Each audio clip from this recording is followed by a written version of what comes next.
शायिक सम्यक्त्व अधिकार है। पहला प्रथमोपशम सम्यक्त्व अधिकार समाप्त हुआ। यहाँ पर शायिक सम्यक्त्व का प्ररूपण करते हैं। उस शायिक सम्यक्त्व का प्ररूपण करने के पूर्व यहाँ टीकाकार मंगलाचरण करते हैं। जयन्त्यर्हत विधुतांग सूर्योपाध्याय साधव लोकेस्मिन् भव्यलोकानां शरणोत्तममङ्गलम्। अस्मिन् लोके भव्यलोकानां शरणोत्तममङ्गलम् अर्हत विद्युतांग सूरी उपाध्याय साधवः जयन्ति। इस लोक में जो भव्य जीवों के लिए शरणभूत है, उत्तम है और मंगल है। हर रोज हम बोलते ना, अर्यंत चत्तारि शरण चत्तारि मंगलम, चत्तारि लोग उत्तम और चत्तारि शरणम पहुँचामि। तो इस लोक में भव्य जीवों के लिए ये पंच परमेष्टि ही शरण है, उत्तम है और मंगल स्वरूप है। ऐसे इस अर्हत अरिहंत विद्युतांग मतलब जिन्होंने अंग मतलब शरीर का नाश किया है, ऐसे सिद्ध सूरी माने आचार्य और उपाध्याय और साधु ये जयंती मतलब जयवंत रहे, मतलब सर्वोत्कृष्ट रूप इस जगत में रहे। इस प्रकार यह मंगल भावना करके अब शायिक सम्यक दर्शन की उत्पत्ति की सामग्री बताते हैं कि कहाँ का जीव सम्यक दर्शन कर सकता है शायिक सम्यक दर्शन, और उसके लिए किस सामग्री की आवश्यकता है। 110 नंबर का आता है। दंसन मोह खवणा पट्टव गोकम भूमि जो मनुष्यो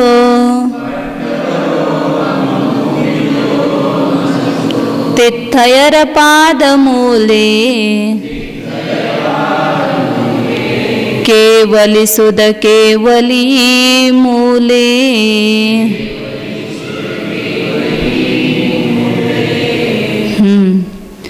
दंसन मोह खवना पट्टवगो दर्शन मोह की क्षपणा का प्रस्थापक। कर्म भूमि जो मनुष्यो कर्म भूमि जो मनुष्य है, कर्म भूमि में उत्पन्न हुआ मनुष्य ही दर्शन मोह की क्षपणा कर सकता है। प्रस्थापक मतलब उसका प्रारंभ करने वाला। जैसे वहाँ प्रथमोपशम सम्यक्त्व का प्रस्थापक कहता है ना, अधकरण में आया हुआ जीव वह प्रस्थापक है। उसी प्रकार यहाँ दर्शन मोह की क्षपणा के लिए जो प्रारंभ करता है उसको प्रस्थापक कहते हैं। वह कौन होता है? कर्मभूमि में 15 कर्मभूमियों में उत्पन्न हुआ जीव, भरत, ऐरावत और विदेह, ये 5 है, इसलिए 15 कर्मभूमि कहते हैं। 5 भरत है, 5 ऐरावत और 5 विदेह क्षेत्र। इसमें उत्पन्न हुआ जो पर्याप्त मनुष्य है वही कहाँ पर कर सकता है? तीर्थयर पाद मूले, तीर्थंकर के पाद मूल में जो है सन्निहित है, निकट है। या केवली शुद्ध केवली मूले, केवली या श्रुत केवली के पाद मूल में। तीर्थंकर हो तो उनके, या तीर्थंकर न हो तो केवली या श्रुत केवली, किसी के भी पाद मूल में जो रहा हुआ जीव है वह दर्शन मोह की क्षपना का प्रारंभ करता है। क्योंकि दर्शन मोह की क्षपना के कारणभूत जो विशुद्धि परिणाम है उसके लिए इस प्रकार का निमित्त होता है। उनके चरणों में ही इस प्रकार के परम विशुद्धि हो सकती है। हम भी अपना व्यवहार में अनुभव करते हैं कि किसी त्यागी व्रति के पास, संयमी के पास, ज्ञानी के पास जाते हैं तो अपने परिणाम कैसे होते हैं? विशुद्ध। और घर में रहते तो कैसे परिणाम होते हैं? द्रव्य क्षेत्र काल भाव का प्रभाव अपने परिणामों पर पड़ता है, क्योंकि इतने पुरुषार्थ कम है कि ऐसा इतना पुरुषार्थ नहीं कि सब प्रतिकूलता होते हुए भी हम अपने परिणामों को अच्छा रख सके। तो इसलिए परिणामों की विशुद्धि के लिए ऐसा सानिध्य आवश्यक है। वहाँ अभी धवला की पुस्तक में आया था, 6ठी पुस्तक में, कि पाद मूल का अर्थ उस काल में भी ले सकते हैं कि जब तीर्थंकर हैं, अब थोड़े दूरवर्ती है, एकदम उनके पास नहीं है, फिर भी उस काल में कर सकते हैं। ऐसा मतलब उन्होंने पाद मूल का अर्थ लिया कि उनके पास ही ऐसे निकट बैठना चाहिए कि कैसे, हाँ, समूह शरण में हो या बाहर भी हो।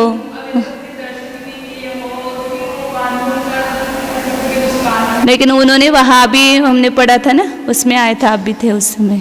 वापिस निकाल करके दोपहर में बाद में बता सकते हो कि उसमें उन्होंने ऐसा दिया है। हाँ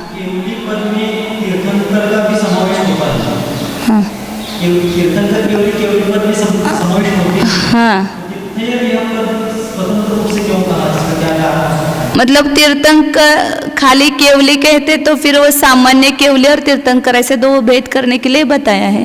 मतलब जब तीर्थंकर का काल होगा तो वो तीर्थंकर साक्षात विराजमान होंगे तो उनके सानिध्य में होगा, ऐसा दिया है।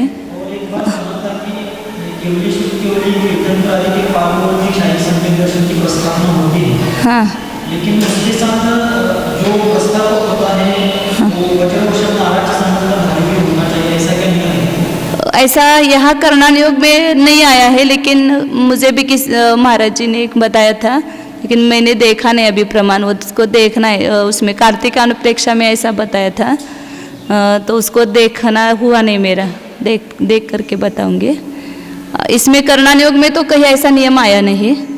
जब भी मतलब शाही समय दर्शन का जो किया है ना, मैंने तो पढ़ा नहीं, आया होगा, अभी पूरा मेरा पढ़ना भी हुआ नहीं है, आगे कहीं आया होगा। ऐसा लगता है कि जो पंचमकाल के 5 श्लोक हो गए, हाँ, तीसरे नर्क तक से आने वाले जो तीर्थंकरों के जीव होते हैं, हाँ, जो शाही समय वृत्ति नहीं है, हाँ, वो अभी खुलासा करना था। हाँ हाँ, जब भी तीर्थंकर प्रेम में आकर मुनि बनते, स्वयं ईश्वर के ऊपर के से शाही समय दर्शन को विसर्जित करना। लेकिन इस पंचमकाल में जो 5 श्लोक बोले, उनको शाही समय दर्शन का उल्लेख हुआ है, ऐसा था उल्लेख पढ़ने को नहीं। हाँ, नहीं, ऊपर से ऐसा लगता है कि कदाचित इस काल में उत्कृष्ट सहन नहीं, इसलिए उनको हुआ नहीं होगा शायद ऐसा। 5 ऋतु केवल मतलब ये जो भद्रभाव वगैरह हुए हैं, हाँ, वो शाही समय दर्शन नहीं हुआ होगा उनको, क्योंकि पंचम काल में उत्पन्न हुए जीव को नहीं होता है शाही समय दर्शन। तीसरे और चतुर्थ काल में उत्पन्न हुए जीव को शाही समय दर्शन की प्राप्ति होती है। यहाँ हाँ,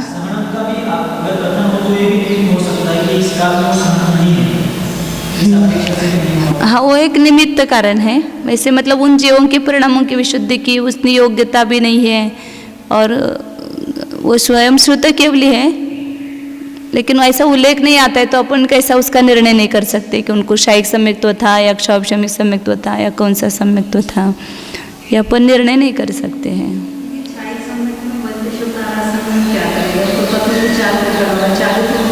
एक निमित्त रूप कहा जाता है ना, जैसे मोक्ष के लिए वज्रषभ नारा सवनन चाहिए, उसके बिना मोक्ष की प्राप्ति नहीं होगी। लेकिन वो हो तो होगी ही ऐसा भी नियम नहीं है, लेकिन जाएंगे तो उस संवनन हो तो ही जाएंगे।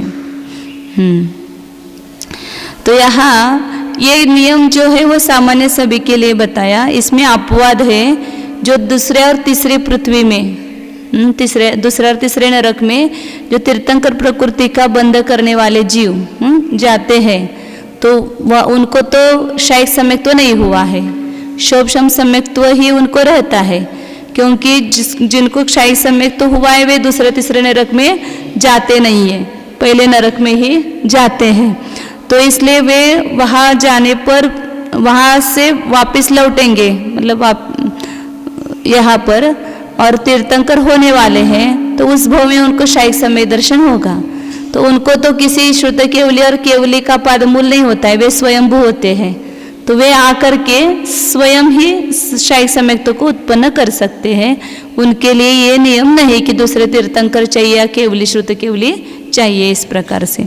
और जो दो काल में उत्पन्न हुए, इसे वो भी नियम बताए कि सुषमा सुषमा और सुषमा काल में या दुष्मा और अति दुष्मा काल में उत्पन्न हुए जीवों को शायिक समय दर्शन की उत्पत्ति नहीं हो सकती है। तीसरे काल में उत्पन्न हुए ऐसे वर्धन कुमार आदि का आता है ना उल्लेख, उनको उसी भौमिक शायिक समय दर्शन हुआ और वे मोक्ष चले गए, तो उनको शायिक समय दर्शन हो सकता है। और चतुर्थ काल में वर्धन कुमार आदि तृतीय काल में उत्पन्न हुए थे ना, आदिनाथ के भरत के पुत्र, वो तीसरे काल में उत्पन्न हुए थे। और चतुर्थ काल में उत्पन्न होने वाले तो जीवों को शायिक समय दर्शन हो सकता है, इस प्रकार का नियम बताया है। तो प्रस्थापक की अपेक्षा से केवल कर्मभूमिज मनुष्य ही चाहिए। तो जब तक वह समिथ्यात्व और सम्यक मिथ्यात्व प्रकृति का क्षय करके सम्यक तो प्रकृति का ये नहीं करता है, तब तक उसको प्रस्थापक कहते हैं। तो वहाँ तक वो यहाँ पर ही रहेगा, कर्मभूमि में ही रहेगा, मनुष्य में ही रहेगा। उसके बाद वो कृतकृत्य वेदक होने के बाद निष्ठापक होता है, तो चारों गतियों में हो सकता है। ये उसका नियम आगे बताते हैं निष्ठापक के बारे में। निष्ठापक मतलब शायिक समय दर्शन की समाप्ति करने वाला। शायिक समय दर्शन की समाप्ति मतलब शायिक समय दर्शन की जो क्रिया है, 3 करण परिणाम इत्यादि, उसकी समाप्ति करने वाला जीव कौन होता है वो बताते हैं। हाँ, यहाँ उन्होंने सम्यक मिथ्यात्व और सम्यक मिथ्यात्व के द्रव्य का सम्यक प्रकृति रूप से संक्रमण कर किया, उसके अनंतर समय से लेकर इन्होंने निष्ठापक ऐसी संज्ञा दी है। लेकिन वह निष्ठापक कृतकृत्य वेदक में ही लेना पड़ेगा, मतलब जो 4 गति में बताए ना, वो वही जीव मरण कर सकता है और चारों गति में जा सकता है कृतकृत्य वेदक होने के बाद। उसका वो सब नियम आएगा इसके लास्ट में अधिकार में। हाँ, कर्मभूमिज मनुष्य ही होना चाहिए। 111 नंबर का आता पढ़ना है।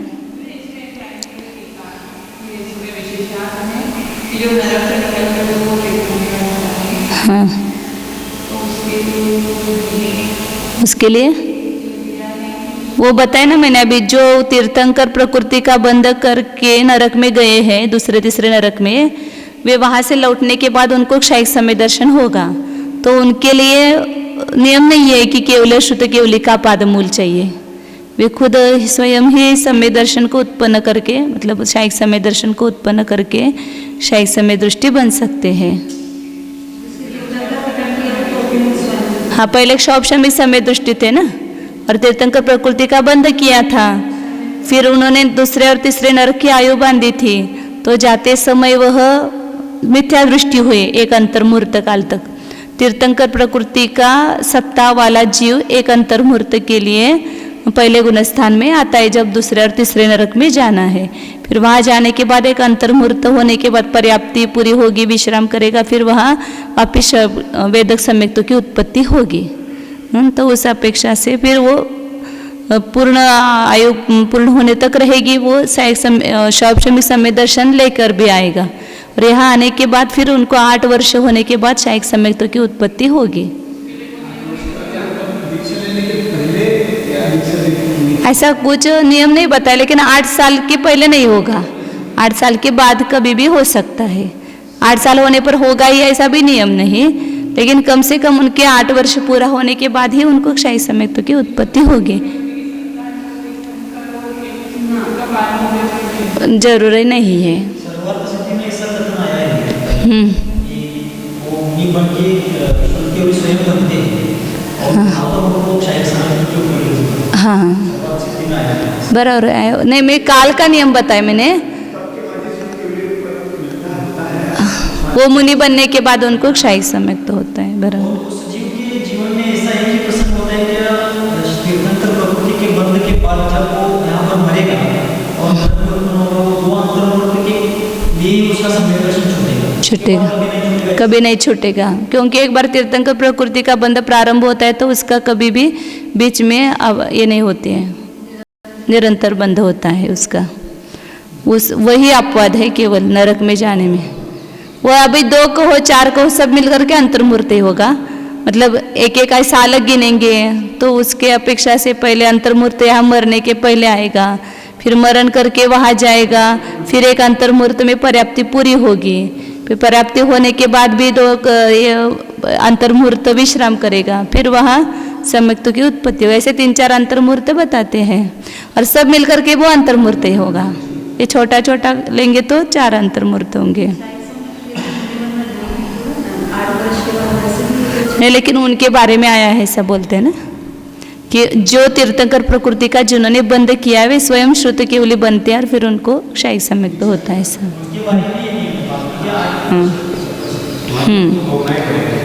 चलो। निठव गोतठाणे विमान भोगावणी सुगम्येय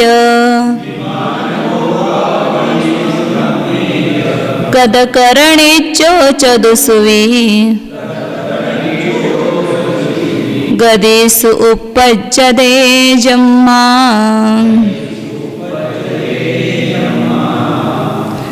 तट्ठाणे विमान भोगावनीसु गम्येय निठ्ठवगो।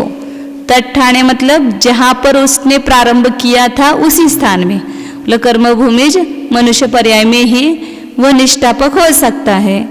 अथवा विमान मतलब उसने पहले देवायु का बंध किया हो और उस समय उसकी मृत्यु हुई तो वह देवगति में जाकर के वहाँ वैमानिक में ही नियम से, विमान इसलिए दिया कि बहुनत्रिक में उत्पन्न नहीं होता है, वैमानिक देव ही होगा, तो वहाँ विमान में जाकर के वह पूर्णता कर सकता है, निष्ठापना कर सकता है।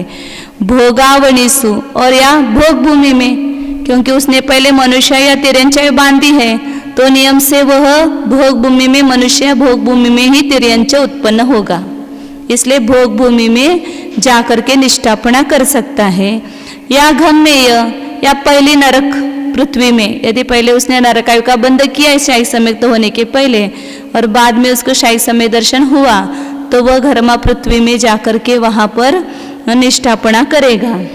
आयु पूर्ण हुई तो वहाँ पर ऐसा नहीं कि नियम नहीं कि मरण करेगा या नहीं करेगा, उसकी आयु पूर्ण हो अभी होने को है और उसने शाही सम्यक्त्व का प्रारंभ किया है। क्योंकि अभी अपन देखते हैं ना संलेखना चल रही, परिणामों की विशुद्धि कितनी बढ़ती है और ऐसे परिणामों की विशुद्धि में शायिक समय दर्शन प्राप्त हो सकता है, श्रेणी आरोहण कर सकता है, इसलिए तो श्रेणी आरोहण करने के बाद वह मरण बताया है। तो ये संलेखना चल रही है और उसी समय उसको शायिक समय दर्शन उत्पन्न हुआ और वो मरण करके ऐसे चारों गति में जा सकता है। प्रस्तापक का नहीं, उकृत कृत्य वेदक होने के बाद, उकृत कृत्य वेदक अवस्था भी यहाँ सब अपन डिटेल समझेंगे ना तो समझ में आएगी कि कृत्य वेदक कहाँ पर होता है वह जीव। तो चारों गति में इस प्रकार वह निष्ठापना कर सकता है, लेकिन कर्मभूमि में मर करके कर्मभूमि में उत्पन्न नहीं होगा। मरण करके यदि मनुष्य और तिरंच होगा तो नियम से भोग भूमि में उत्पन्न करेगा और वहाँ, और यदि जहाँ प्रारंभ किया है वह मरण किए बिना यदि रहता है तो कर्मभूमि में भी उसकी निष्ठापना होती है। कर्मभूमि तिरंच में कहीं निष्ठापना नहीं होगी, उसी भाव की अपेक्षा कर्मभूमि मनुष्य में हो सकती है। इसलिए वैमानिक भोग भूमि और घरमा पृथ्वी यहाँ पर भी वह निष्ठापक हो सकता है। क्योंकि जम्हा जिस कारण से कदकरणिज्य मैंने कृतकृत्य वेदक समय दृष्टि चतुस्वी गतिषु उपपज्यते, चारों गतियों में उत्पन्न होता है, इसलिए वहां पर भी उसकी निष्ठापना हो सकती है। बद्दा इसको जीव के अपेक्षा ही लगाना, जिसने आयुबंध नहीं किया उसका मरण वहां पर नहीं होगा, क्योंकि वहां आयुबंध होती नहीं है। वो आएगा ना आगे प्रकरण। कृतकृत्य मतलब जिसने संपूर्ण कार्य कर दिया है, करने योग्य कार्य पूरा किया है, उसको कृतकृत्य वेदक कहते हैं। लेकिन जब अपन डिटेल देखेंगे तो समझ में आएगा। पूरे समय तो प्रकृति का भी नाश हो जाता है, केवल अंतर्मुहूर्त ही उसकी स्थिति बचती है, सब पूरा हो जाएगा कार्य उसका, आएगा इसमें आगे। अब शायिक समय तो करने के पहले अनंतानुबंधी की विसर्जना होती है, क्योंकि अनंतानुबंधी का सत्व असत्व हुए बिना वह दर्शन होने का नाश नहीं होगा, इसलिए पहले अनंतानुबंधी का नाश करता है। उसको नाश संज्ञा नहीं देते, विसंयोजना कहते हैं, क्योंकि उसकी वापिस संयोजना हो सकती है, इसलिए उसको विसंयोजना का है। लेकिन ये शाही सम्यक दर्शन होगा तो वापिस संयोजना नहीं होगी, इसलिए शाही सम्यक तो की अपेक्षा उसका क्षय कहा तो भी चलता है, क्योंकि 7 प्रकृति के क्षय से, ऐसा भी कहते हैं ना अपन, 7 प्रकृति के क्षय से वह शाही समय दृष्टि होता है। लेकिन सामान्य जो अनंतानुबंधी का 3 करण परिणाम के द्वारा संक्रमण होता है, संक्रमण करके नाश करता है, उसको विसर्जना नाम दिया है, क्योंकि क्षोभशम समय दृष्टि अनंतानुबंधी की विसर्जना कर सकता है और वापिस वो मिथ्या दृष्टि हो करके अनंतानुबंधी का बंद करके उसकी पुनः संयोजना कर सकता है, इसलिए उसको क्षय नाम नहीं दिया है।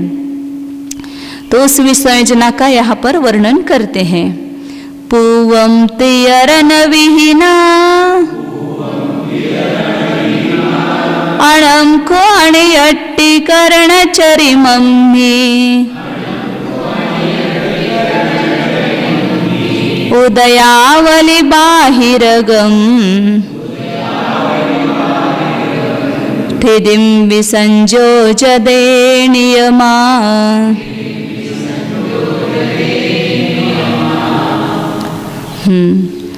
पूर्वम मतलब शायिक सम्यक तो होने के पहले वह तियरण विहीना 3 करण विधि के द्वारा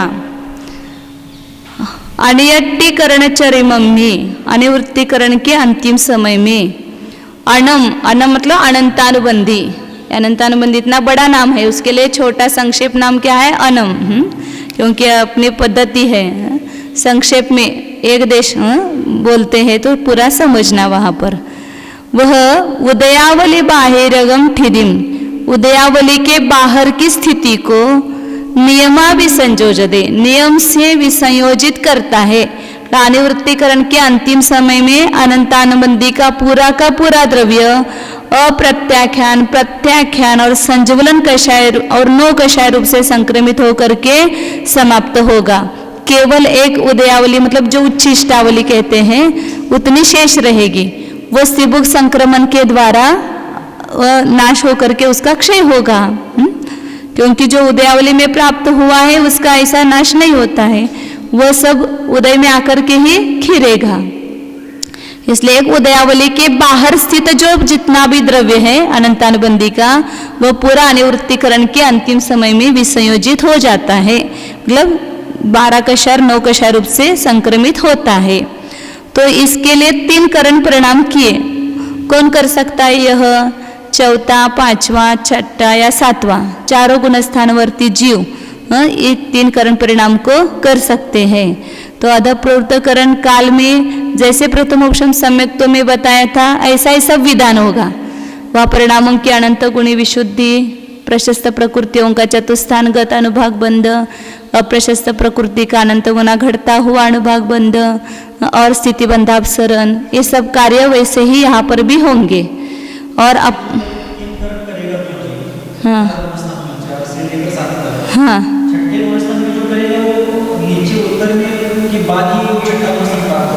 हाँ, तो शायिक सम्यक्तों के योग्य विशुद्धि हो सकती है वहाँ पर भी।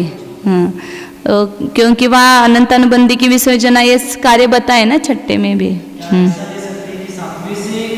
प्रारंभ किया हो कार्य लेकिन ऐसे प्रारंभ भी छठे में बताया है ना, तो वह छठे में प्रारंभ किया तो वहाँ पर प्रस्तापक हो सकता है वह। तो चारों गुण स्थान में वेदक सम्यक दृष्टि जो है वह शायिक सम्यक तो अनंतानुबंधी की विसर्जना करता है। मतलब वो शायिक सम्यक तो करने के पहले वो कौन है, वेदक सम्यक दृष्टि है। और अध प्रवृत्तकरण का काल सब चारों आवश्यकों के द्वारा व्यतीत करेगा। फिर जब अपूर्वकरण प्रारंभ होगा तो वहाँ गुण श्रेणी गुण संक्रमण केवल अनंतानुबंधी का होगा, अन्य किसी प्रकृति का गुण संक्रमण नहीं होगा यहाँ पर। और स्थिति कांडघात होगा, अनुभाग कांडघात, सभी कर्मों का आयु को छोड़कर सभी कर्मों का स्थिति कांडक भी घात होगा और अप्रशस्त प्रकृतियों का अनुभाग कांडघात होगा। ये नियम याद रखना, कभी भी अनुभाग कांडघात प्रशस्त प्रकृतियों का नहीं होता है, अप्रशस्त प्रकृतियों का ही होता है। स्थिति कांडघात प्रशस्त अप्रशस्त दोनों प्रकृतियों का होता है, केवल आयु कर्म का नहीं होता है। गुण श्रेणी निर्जरा भी आयु को छोड़कर सातों कर्मों के प्रशस्त अप्रशस्त प्रकृतियों की होती है गुण श्रेणी। तो ये चारों आवश्यक वहाँ अपूर्व कर्म परिणाम में करेगा। लेकिन उसमें विशेषता क्या होगी प्रथमोपशम सम्यक्त्व से, इसमें जो गुण श्रेणी का द्रव्य है वह पूर्व से असंख्यात गुना होगा, क्योंकि 11 स्थान जो गुण श्रेणी निर्जरा के बताए हैं उसमें पहला स्थान प्रथमोपशम सम्यक्त्व का है। सम्यक दृष्टि, श्रावक, विरत, अनंतानुबंधी विसंयोजक ऐसा कहा है। तो इसलिए इसका द्रव्य प्रथमोपशम सम्यक्त्व में जितना लिया था उससे भी असंख्यात गुना, वो देश संयतकार, देश संयत से असंख्यात गुना सकल संयतकार, उससे भी असंख्यात गुना द्रव्य लेकर के गुण श्रेणी बनाएगा। गुण श्रेणी का द्रव्य अधिक होगा, इसका असंख्यात गुना होगा और उसका आयाम जो है वह संख्यात गुनाहीन होगा। जो अपूर्वकरण, अनिवृत्तिकरण और उसका संख्यात्वा भाग अधिक, इतना प्रथमोपशम सम्यक्त्व की प्राप्ति में जो गुण श्रेणी आयाम बताया था उससे इसका आयाम छोटा होगा, क्योंकि आगे आगे के करण परिणामों के काल कम कम होते जाते हैं। मतलब वहाँ परिणामों की विशुद्धि ज्यादा है तो कम समय में ही बहुत सारा काम हो जाता है। शक्ति बढ़ती है तो हम थोड़े काल में बहुत काम कर लेते हैं। जैसे कोई सशक्त व्यक्ति है तो यहाँ से वहाँ तक दौड़ना है तो वो 1 मिनट में दौड़ के हम पहाड़ पर चढ़ना है। कोई शक्तिवान आदमी है तो वह 5 मिनट में चढ़ता है और हम कमजोर व्यक्ति है तो उसको आधा घंटा लगता है, तो देर लगती है। ऐसे यहाँ पर परिणामों की विशुद्धि जैसे जैसे आगे बढ़ती है वैसे वैसे काल कम लगता है, विशुद्धि ज्यादा है इसलिए द्रव्य ज्यादा लेता है, असंख्यात गुना लेता है और काल उसका संख्यात गुना कम होता है। ये जब जीवकांड में 11 स्थान और उसका आयाम और द्रव्य बताया है कि कैसे बढ़ता जाता है, वैसे यहाँ पर लगाना, घटित करना।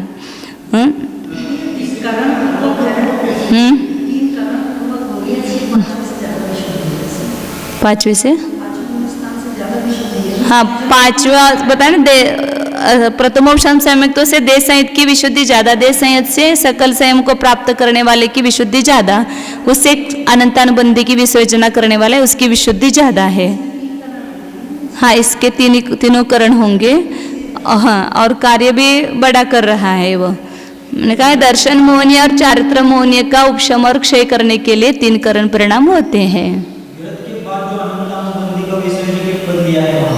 हाँ स्थानों में, हाँ तो वहाँ पर विरत से भी ज्यादा निर्जरा अनंतानुबंधी से समय में होगी। हाँ समय में होगी। तो चतुर्थ पंचम स्थान में भी ज्यादा होगी। हाँ ऐसा मतलब ऐसा ही लगाना पड़ेगा ना। तो वहाँ मतलब 7वें गुणस्थान में जो सकल संयम को प्राप्त हुआ उसका जो गुण श्रेणी का द्रव्य है उससे अनंतानुबंधी की विसर्जना करने वाला 4थे गुणस्थान में है तो उसका द्रव्य उससे भी ज्यादा होगा गुण श्रेणी का।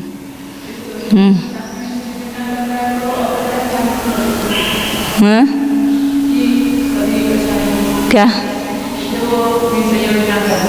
विसर्जना किसी भी गुणस्थान में करे, चारों गुणस्थान में अनंतानुबंधी का द्रव्य 12 कशर 9 कशा रूप से संक्रमित करेगा। अब जैसे अभी वहाँ पर ये हो सकता है कि 4था गुणस्थान है तो वहाँ प्रत्याख्यान संजुलन का बंध है तो 12 रूप करेगा, और जैसे 5वां गुणस्थान है तो वहाँ पर अप्रत्याख्यान का बंध नहीं है तो प्रत्याख्यान और संज्वलन रूप करेगा, क्योंकि अभी यहाँ ही वो प्रश्न उत्पन्न हुआ, अभी तक वो ध्यान में नहीं आया था, अभी आपने पूछा तो ये दिमाग में आया मेरे, क्योंकि वो नियम बताया कि जिसमें संक्रमण करना है उसका बंध आवश्यक है, बंध में ही संक्रमण होता है, इसलिए फिर वो गुणस्थान के अनुसार होगा वहाँ पर। तो छठे सातवें गुणस्थान में संज्वलन कषाय नोनो कषाय का बंध हो रहा है तो उस रूप संक्रमण करेगा, और पांचवें गुणस्थान में है वह प्रत्याख्यानावरण संज्वलन और नोनो कषाय का बंध हो रहा है तो उस रूप करेगा, और चौथे में 12 कषाय रूप 12 का भी बंध हो रहा है और नोनो कषाय का भी बंध हो रहा है तो उस रूप करेगा। 9 में से जितने कषायों का वहाँ पर बंध हो रहा है उसमें। हाँ, उदयावली का तो स्त्रीबुक संक्रमण किसी में भी हो सकता है, जिसका उदय चल रहा है उस रूप स्त्रीबुक संक्रमण होता है। स्त्रीबुक संक्रमण का तो नियम क्या है, जो उदय वाली प्रकृति है उसमें अनुदय वाली प्रकृति का स्त्रीबुक संक्रमण होता है, इसलिए जिसका उदय चल रहा है उसमें अनुदय वाली प्रकृति का स्त्रीबुक संक्रमण होता है, ये नियम है। हाँ हाँ, चलो, अनंतानुबंधी का तो उदय नहीं है यहाँ पर, हाँ उस रूप करता है ना पर ये द्रव्य।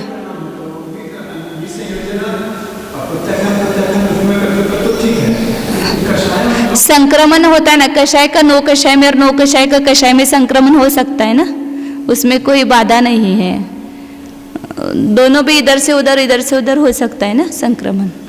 हाँ नियम बताया कि जिस प्रकृति का बंध होता है उसी में संक्रमण होता है। हाँ तो 12 कषाय हुआ तो 8 को 4 होगा। हाँ, तो उसमें जिस प्रकृति का भी चारों का बंध नहीं होता, तो बंध चारों का होता है। नहीं वो क्यों होगा? नहीं, हाँ उदय एक का होता है, बंध चारों का होता है एक साथ।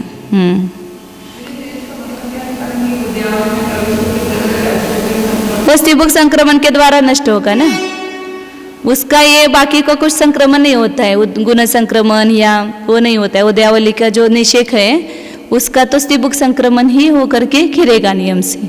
जो उदयावली के अंदर प्रविष्ट किया है वह द्रव्य नियम से उदय रूप होकर के ही घिरता है, वो स्वरूप होगा या पर रूप होकर के उदय में आएगा।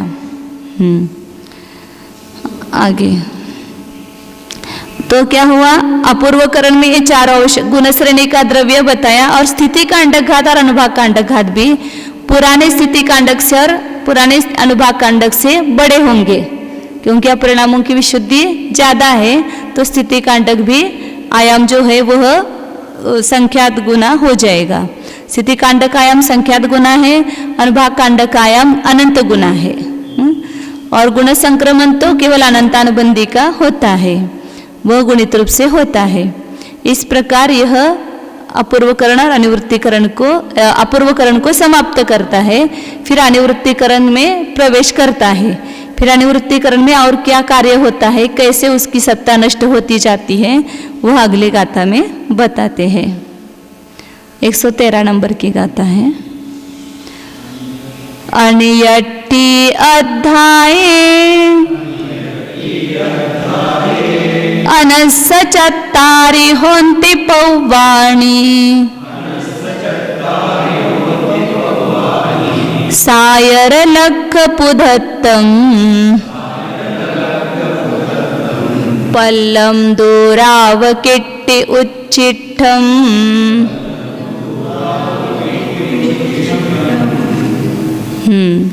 अनियट्टी अध्याय अनिवृत्तिकरण के काल में अनस मने अनंतानुबंधी के चत्तारी पौवाणी होती, 4 पर्व होते हैं, मतलब 4 ऐसे स्थान है उसकी स्थिति सत्व के। पहला है सायर लक्ष्य पृथक्त्व, सागर लक्ष्य पृथक्त्व माने लाख सागर पृथक्त्व प्रमाण उसकी स्थिति शेष रहती है, वह अनिवृत्तिकरण के पहले समय में है, तो उसको एक पर्व कहा है। फिर पल्य प्रमाण हो जाती है, फिर दूरापकृष्टि मतलब पल्य का संख्यात्वा भाग है वो दूरापकृष्टि, और फिर उच्चिष्टावली। ऐसे 4 पर्व स्थिति सत्व की अपेक्षा से बताए हैं, क्योंकि या तो बंध है ही नहीं अनंतानुबंधी का। जो सत्ता में स्थित अंत कोड़ाकोड़ी सागर स्थिति थी उसको अपूर्वकरण में संख्यात 1000 स्थिति कांडकों के द्वारा घात करके अब कितनी शेष रहे अनंतानुबंधी की स्थिति, केवल लाख पृथकत्व सागर, मतलब 7-8 लाख ऐसे पृथकत्व बहुतावाची होता है, कई का अलग अलग भी संख्या लेते हैं। तो लाख पृथकत्व सागरोपम इतनी स्थिति सत्व शेष रहता है, तो उसको एक अनंतानुबंधी का पर्व कहा है। इसको चित्र के माध्यम से समझेंगे। अनंतानुबंधी की संयोजना शारीरिक संयुक्तों की प्राप्ति के समय ही होगी या बीच में कभी भी कभी असंख्यात बार हो सकती है। जैसे प्रथमोपशम संयुक्तों की प्राप्ति पल्लवम के असंख्यातवें भाग बार बताइए, वैसे देश संयम की प्राप्ति, वैसे अनंतानुबंधी का विसर्जन, वेदक सम्यक्त्व, ये पल्लवम के असंख्यातवें भाग बार प्राप्त हो सकते हैं। हाँ हाँ, शायक न हो तो भी होगा। द्वितीयोपशम सम्यक्त्व के पहले भी करता है। हाँ, ऐसा होता है ना, पापी संक्रमण हो जाएगा जब वह मिथ्यात्व में जाएगा। ऋषभ आचार्य की अपेक्षा से तो वह दूसरे गुण स्थान में भी जाता है। विसंयोजना किया हुआ जीव अनंतानुबंधी का सत्व नहीं है, लेकिन जैसे अभी ये मिथ्यात्व का अंतरायाम था, लेकिन उसी समय में उदीर्णा हुई और उसी समय में उदय में आया, वैसा हुआ ना। तो वैसे ही अप्रत्याख्यान संजीवलन रूप जो अनंतानुबंधी का द्रव्य हुआ था, वो वापिस इस रूप हुआ अनंतानुबंधी रूप और उदय में आ गया, ऐसा वो स्वीकार करते हैं तिरुषभाचार्य। लेकिन बुद्धबली आचार्य ऐसे स्वीकार नहीं करते, वो दूसरे गुण स्थान की प्राप्ति नहीं कहते हैं। अब सही क्या है अपने को मालूम नहीं, केवल ही भगवान बताएंगे कौन सा सही है। हाँ हाँ हाँ हाँ, वो वापिस वो जब तक समय दृष्टि होगा वो तब तक वो विसंयोजना रहेगी, वो संयोजना नहीं होगी। नीचे आएगा तो ही वो संयोजना होगी, मतलब दूसरे गुण स्थान में या पहले गुण स्थान में आएगा तो ही वो वापिस वह संक्रमण होगा। जैसे मिथ्यात्व समय प्रकृति रूप होता है, जब तक समय तो रहेगा तब तक ये संक्रमण रहेगा, वापिस जब वो नीचे आएगा तभी वह उल्टा होगा। इसी प्रकार अनंतानुबंधी की संयोजना भी मिथ्यात्व में आएगा तो ही होगी। तो यहाँ 4 पर्व बताते हैं। उसका विसर्जन पूरा होगा और कुछ होगा, ऐसे दो बताइए उसमें। विसर्जन का जो द्रव्य है अनंतानुबंधी का, हाँ, पूरा विसर्जन होगा अथवा कुछ थोड़ा ही होगा, ऐसे दो बताइए। नहीं ऐसा नहीं, विसर्जित हुआ मतलब पूरा ही विसर्जित होता है। ऐसे तो मैंने तो पढ़े नहीं तो 2 मत। चालू है क्या? हाँ,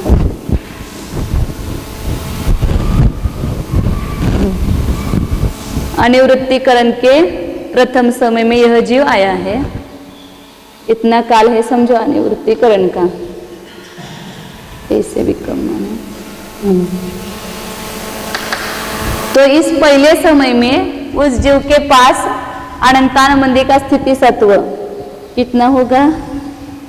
इतना लाख पृथकत्व सागरोपम, इतना अनंतानुबंधी का सत्व रहता है। फिर उस समय वह पल्ले के संख्यात्वे भाग प्रमाण कांडक चालू रहते हैं। ऐसे संख्यात 1000 स्थिति कांडक घात होंगे। कांडक घात करने का काल कहाँ है? यहाँ नीचे है। लाख पृथकत्व सागर पढ़ने के बाद वह पल्ले का संख्यात्व भाग प्रमाण लेकर के ऐसे एक एक स्थिति कांडकोत्कीर्ण काल यहाँ पर है, और ये स्थिति कांडक यहाँ अग्र स्थिति को नष्ट करता है ना। तो ये कांडक करके फिर उस जीव ने क्या किया? यहाँ आने के बाद संख्यात 1000 स्थिति कांडक घात हुए, फिर वहां पर उसका सत्व असंज्ञी जीव के स्थिति बंध के समान होता है। असंज्ञी जीव दर्शन मोहने का स्थिति बंध ज्यादा से ज्यादा कितना करता है? 1000 सागरोपम। तो उतना इसका स्थिति सत्व रहता है अनंतानुबंधी का।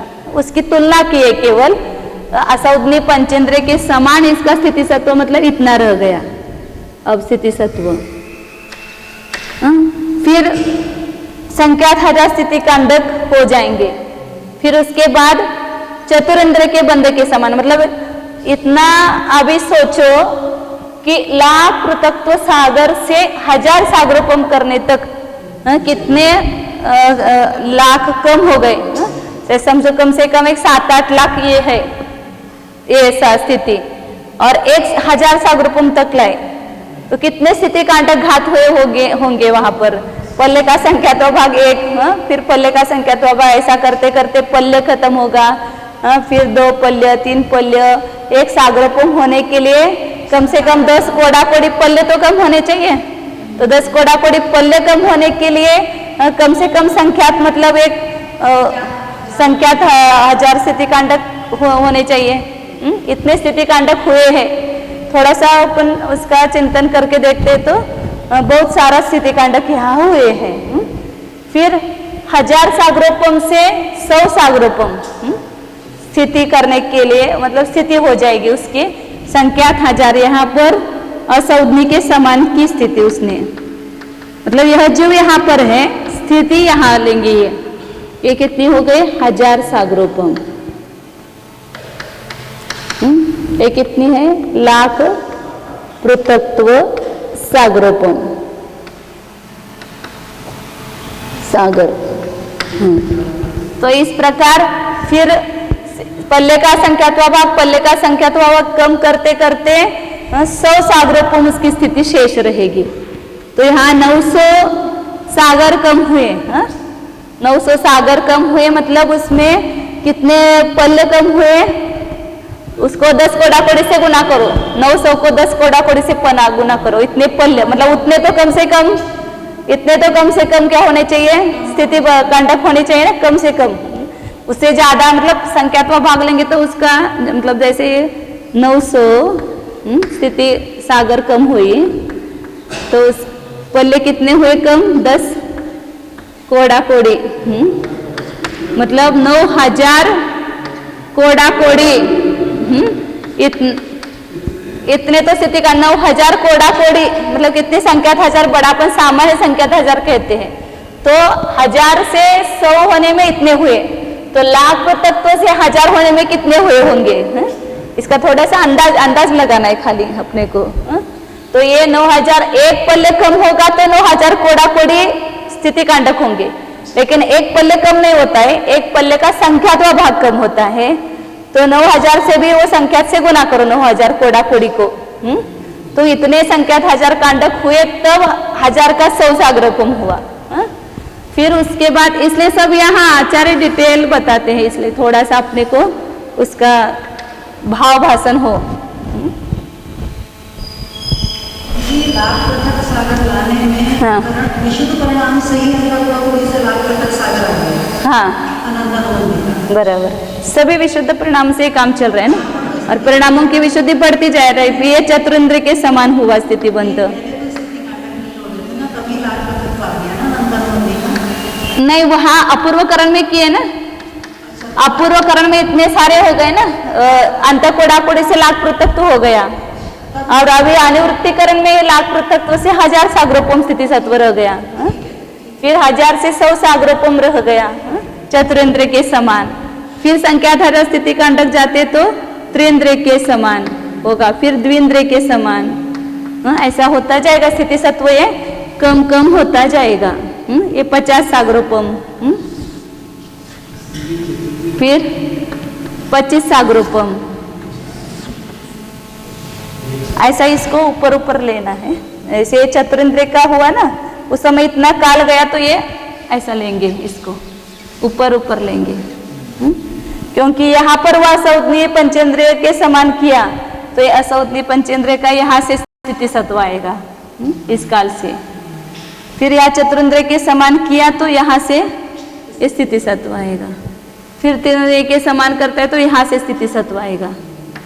फिर ये द्विंद्र के समान करता है तो यहाँ से, क्योंकि काल ऊपर ऊपर गया ना, इतना काल बीत गया ना, अंतर्मुहूर्त कम हो गया उसमें सत्व नीचे से, और ऊपर से तो स्थिति कांडक के द्वारा उतना कम हुआ है। इस प्रकार द्विंद्र के समान 25 सागरोपम करेगा।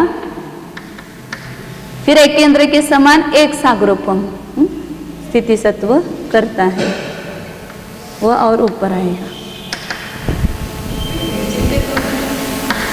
काल काल कम हुआ ना, आगे आगे गया ना वह जीव, ये द्विंद्र के समान फिर एक केंद्र के समान किया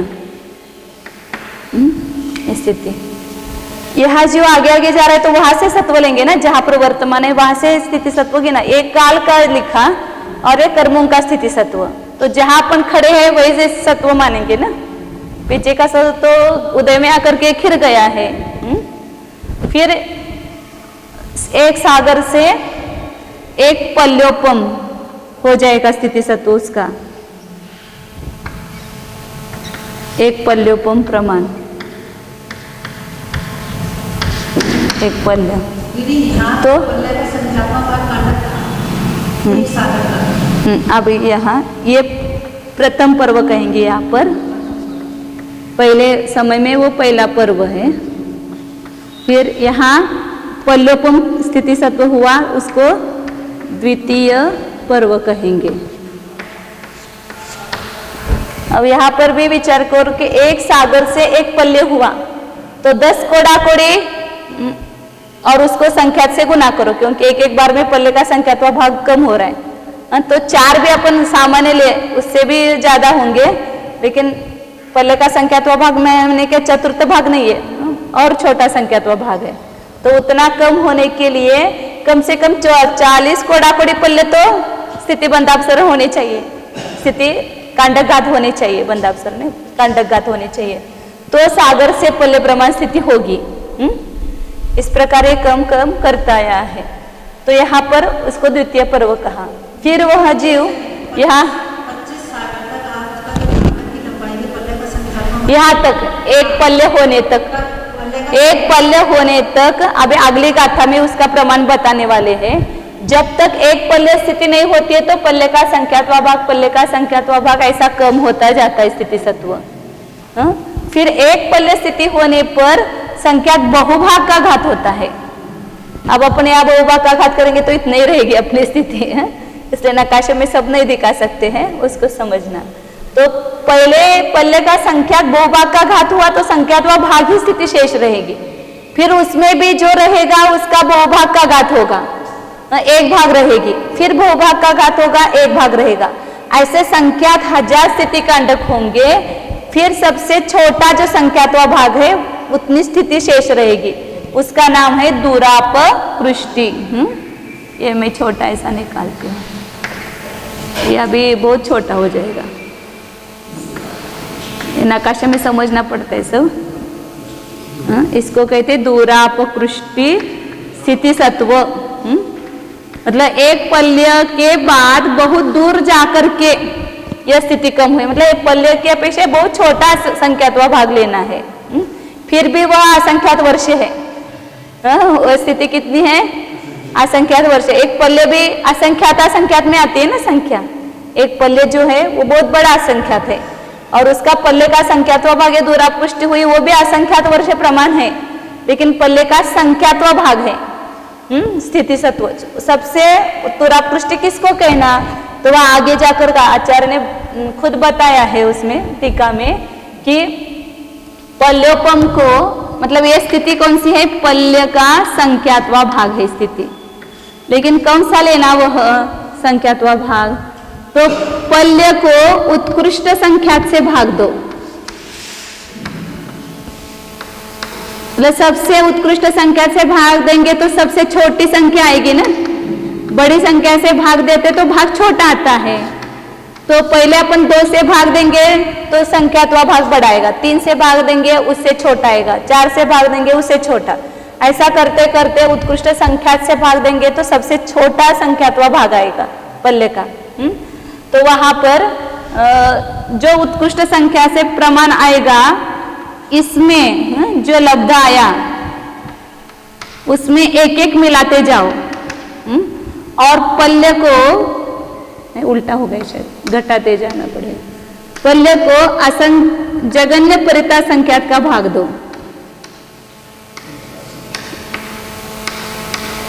उल्टा हुआ, एक एक घटाते जाना पड़ेगा, परिता संख्यात का भाग दो। तो जो लब्ध आएगा वहां तक कि जो बीच की कोई भी संख्या जिनेंद्र भगवान ने देखी है वो दूरापृष्टि नामक है। जैसे उदाहरण ले लेते तो समझ में आएगा। अपन 960 मानते पल्य, 960 लिया और उत्कृष्ट संख्यात का प्रमाण माना 60, 60 ही लिया ना।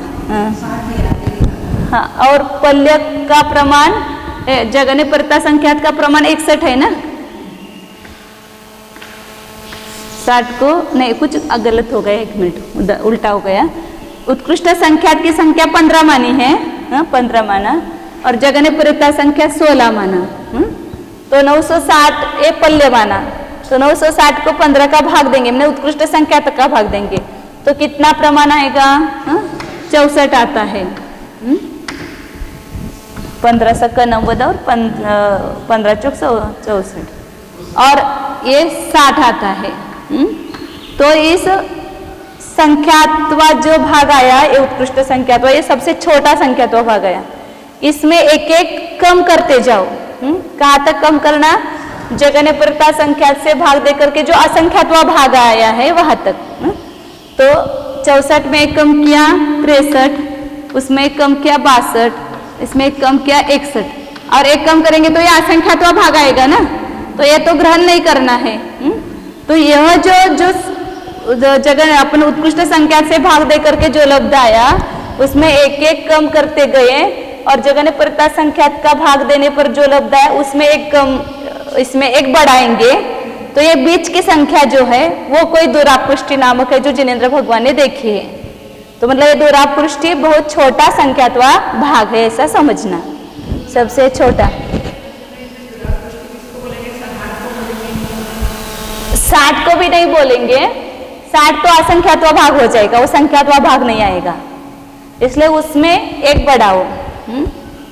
असंख्यात्वा भाग छोटा होता है, संख्यात्वा भाग बड़ा होता है, क्योंकि संख्या छोटी है, उसका भाग देंगे तो उसका भाग बड़ा आएगा। इसलिए इसमें से कोई एक है वो जिनेंद्र भगवान ने देखा हुआ, समझना। इसमें से, हाँ, इसमें से कोई भी एक विकल्प होगा दुरापृष्टि का। पल्ले का संख्यात्वा भाग रहा है, वो कौन सा लेना? तो उत्कृष्ट संख्यात का भाग देकर के जो आया उसमें एक एक घटाते जाओ, कोई भी होगा वो दुरापृष्ट। हाँ, वो जिनेंद्र भगवान ने जो देखा है। तो 64 से लेकर 62 तक के बीच में कोई भी होगा। हाँ, इसलिए उसको कहते पल्ले का संख्यात्वा भाग। इसका नाम क्या दिया? दुरापृष्टि। ये तीसरा पर्व हुआ।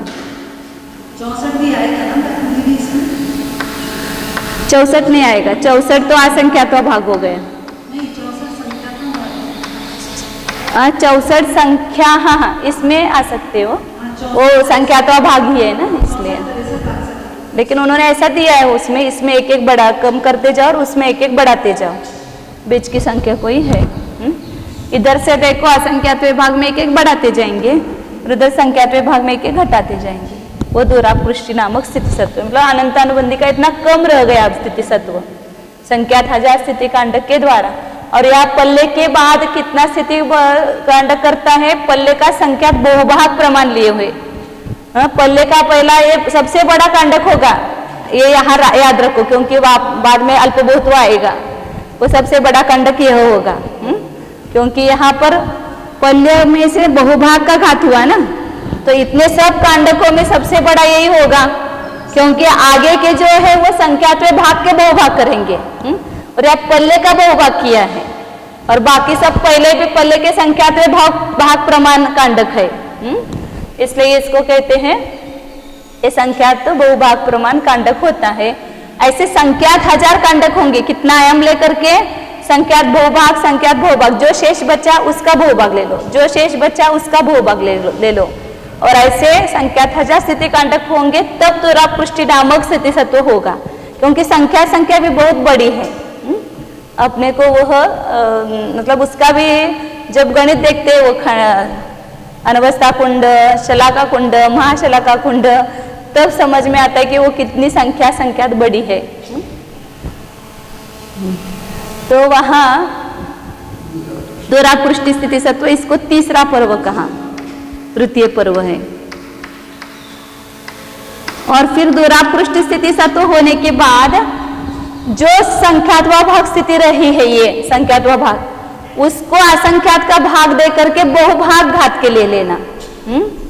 असंख्यात का भाग दे करके बहुभाग घात के ले लेना, क्योंकि ये भी कहा ना, ये असंख्यात वर्ष प्रमाण है स्थिति, दूरापृष्टि भी, क्योंकि पल्ले को संख्यात का भाग देंगे तो असंख्यात ही संख्या आएगी, वो असंख्यात असंख्यात में ही रहेगी संख्या वह।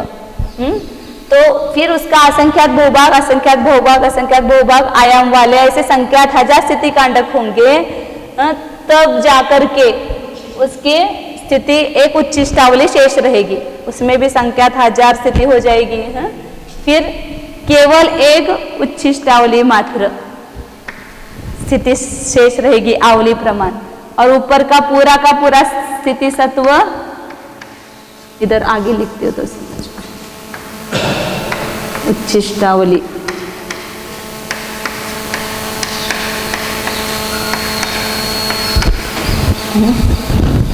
ये उच्छिष्टावली, वो थोड़ा आगे पीछे हो गया।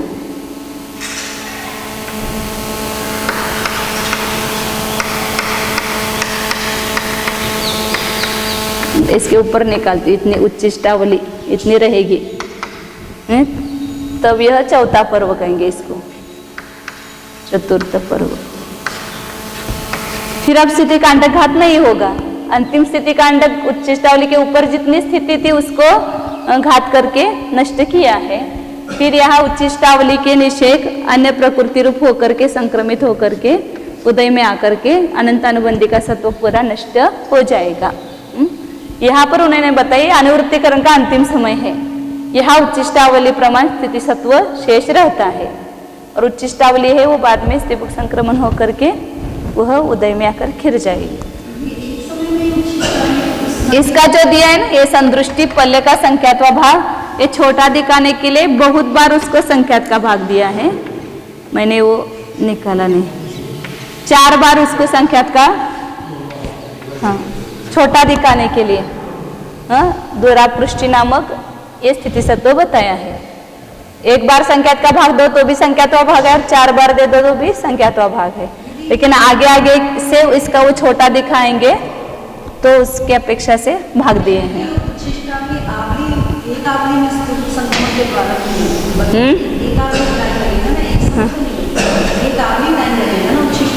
हाँ, लेकिन अनुवृत्तिकरण खत्म हो गया।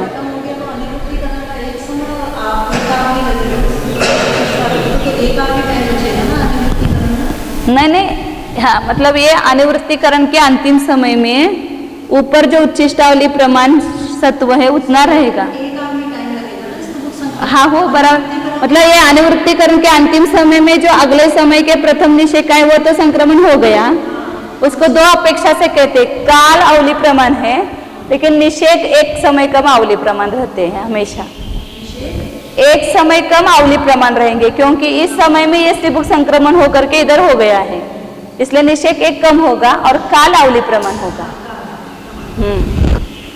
और एक ये था कि 15 और 16 में एक का डिफरेंस है, 64 और 63 में डेसिमल का फर्क होगा, बस पॉइंट्स में फर्क आएगा, इन विकल्पों को ज्यादा का फर्क आएगा, 64 में विकल्प और 63 में विकल्प में एक का फर्क आया ना, या पूरा 15 और 16 में एक का फर्क है। तो जब हम ये नाना विकल्प निकालेंगे, अब वक्तव्य जैसे निकालेंगे, तो 15 और 16 में डेसिमल बलों में फर्क आएगा, बस थोड़ा सा फर्क है, 64 के विकल्प और 63 के विकल्प, क्योंकि जब नीचे का ही एक नंबर का डिफरेंस है तो इनमें डिविडेंड में कितना कम फर्क, एक का ही फर्क कहेंगे ना उसको। अपने 15 का भाग दिया 64 आया और 16 का भाग दिया 60 आया, तो एक समय का फर्क होगा ना।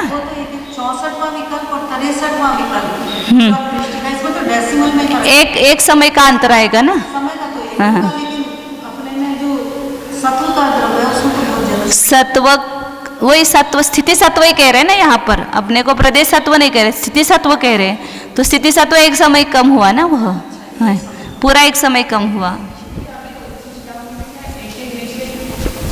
स्थितिभुक संक्रमण होकर के खेरेंगे वो।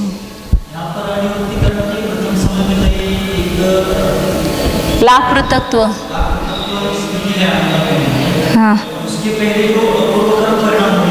वहाँ अंत कोडाकोड़ी सागर थी, वहाँ बहुत बड़े, वहाँ पर भी क्या ना संख्यात्वा भाग वो बड़ा बड़ा करता है पहले से।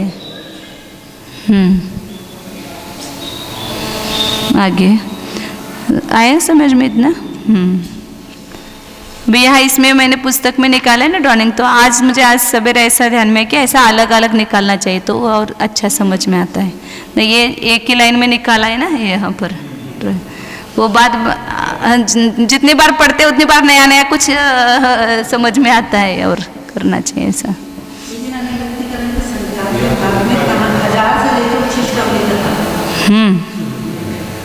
हाँ हाँ, वो पहले जब लक्ष्य पृथक्त्व सागरोपम स्थिति काल था उससे 1000 सागरोपम करने में संख्यात बहुभाग बीत गया है।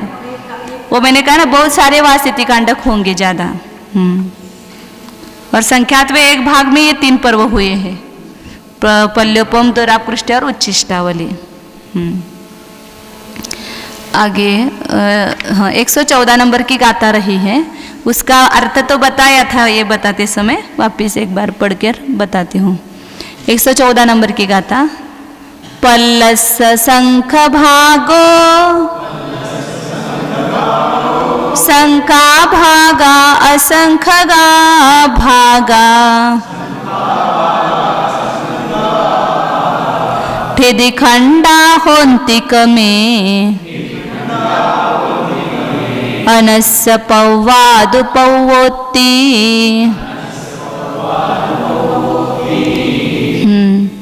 पल्लस शंख भागो क्रम से लगाना है, अनस्य मतलब अनंतानुबंधी के, पौवादु पौगोत्ति एक पर्व से लेकर दूसरे पर्व तक क्रम से लगाना, मतलब पहले पर्व से दूसरे पर्व तक पल्लस शंख भागो, पल्ले का संख्यात व भाग प्रमाण स्थिति कांडक होता है।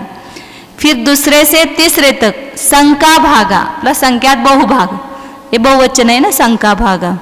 फिर तीसरे से चौथे तक असंख्यगा भागा, असंख्यात बहुभाग, ठिठी खंडा होती स्थिति कांडक होते हैं। फिर उच्छिष्टावली रही ना तो वहाँ तो भी पल्ले का असंख्यात बहुभाग ही करेंगे, मतलब पृथक्त्व लाख सागरोपम से पल्योपम होने तक पल्ले का संख्यात भाग स्थिति कांडक होगा। फिर पल्योपम से द्वारापृष्टि होने तक पल्ले का संख्यात बहुभाग कांडक कायम होगा। द्वारापृष्टि से उच्छिष्टावली होने तक असंख्यात बहुभाग का कांडक होगा। जितनी स्थिति होगी उसको असंख्यात का भाग दो और बहुभाग ले लो। जो एक भाग रहा उसको बहुभाग ऐसा ग्रहण करना। इस प्रकार ये पर्व का कांडक का प्रमाण बताया चारों पर्व में। अब वहाँ उसी बात को और थोड़ा स्पष्ट करते हैं यहाँ, क्योंकि ये सब बीच में नहीं बताए थे गाथा में, वहाँ अब गाथा में बता रहे 1000 सागरोपम 100 सागरोपम वगैरह। 115 गाथा। अनियट्टी संख्येचा भागेषु गदेषु अनगठिदि सत्तो उदधि सहस्रम तत्तो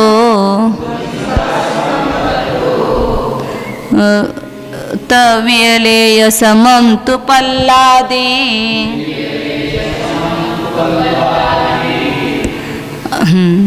अनियट्टी संख्येच्या भागेषु गदेषु, अनिवृत्तिकरण का संख्यात भाग बहुभाग बीतने पर अनंतानुबंधी का स्थिति सत्व उदधि सहस्रम 1000 सागरोपम होता है। ये इसमें आ गया है, टीका में उन्होंने पहले बता दिया, यह गाथा में अभी बता रहे हैं। मतलब 1000 सागरोपम होने में अनिवृत्तिकरण का बहुभाग काल गया है, क्योंकि बहुत सारी स्थिति कम हुई ना और कांडक भी छोटा है, पल्ले का संख्यात भाग है, इसलिए बहुभाग अनिवृत्तिकरण का बीत गया। फिर तत्व, फिर उसके बाद वियल मतलब विकलेंद्रिय, विकलेंद्रिय में लगाना चतुरेंद्रिय, फिर तीन्द्रिय के समान, फिर द्विंद्रिय के समान, फिर एय मतलब एकेंद्रिय के समान होता है। फिर पल्लादि, वो फिर पल्ल्यादि स्थिति होती है। ऐसे क्रम से स्थिति सत्व कम कम होता जाता है। इस प्रकार संख्यात 1000 सबके बीच में कांडक समझना। अब आगे और बताते हैं। अब ये विकलेंद्रिय के समान और एकेंद्रिय के समान होती है ऐसा कहा था, तो विकलेंद्रिय के और एकेंद्रिय के समान कहा था, उसकी स्थिति कितनी है ये मालूम नहीं ना, तो उसको बताते हैं यहाँ पर। वही सहस्र 116 नंबर गाथा है। उवहि सहस्रं तु स्वयं पन्नं पणुविसमेकयं चेव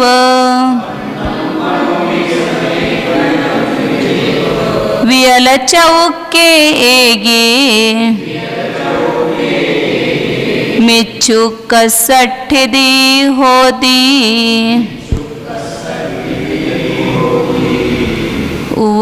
वही सहस्रम मतलब असौदनी के समान होती है, ऐसा कहा ना। तो असौदनी की स्थिति कितनी है? 1000 सागरूपम। फिर विकलत्रय की क्रम से संयम मतलब 100 सागरूपम।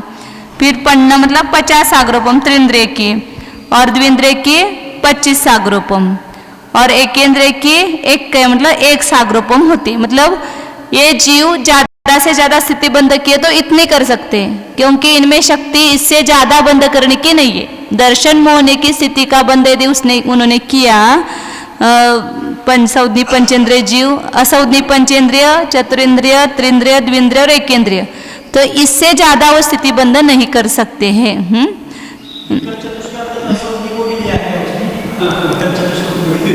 विकल चतुष्क में असौदनी आता है। हाँ,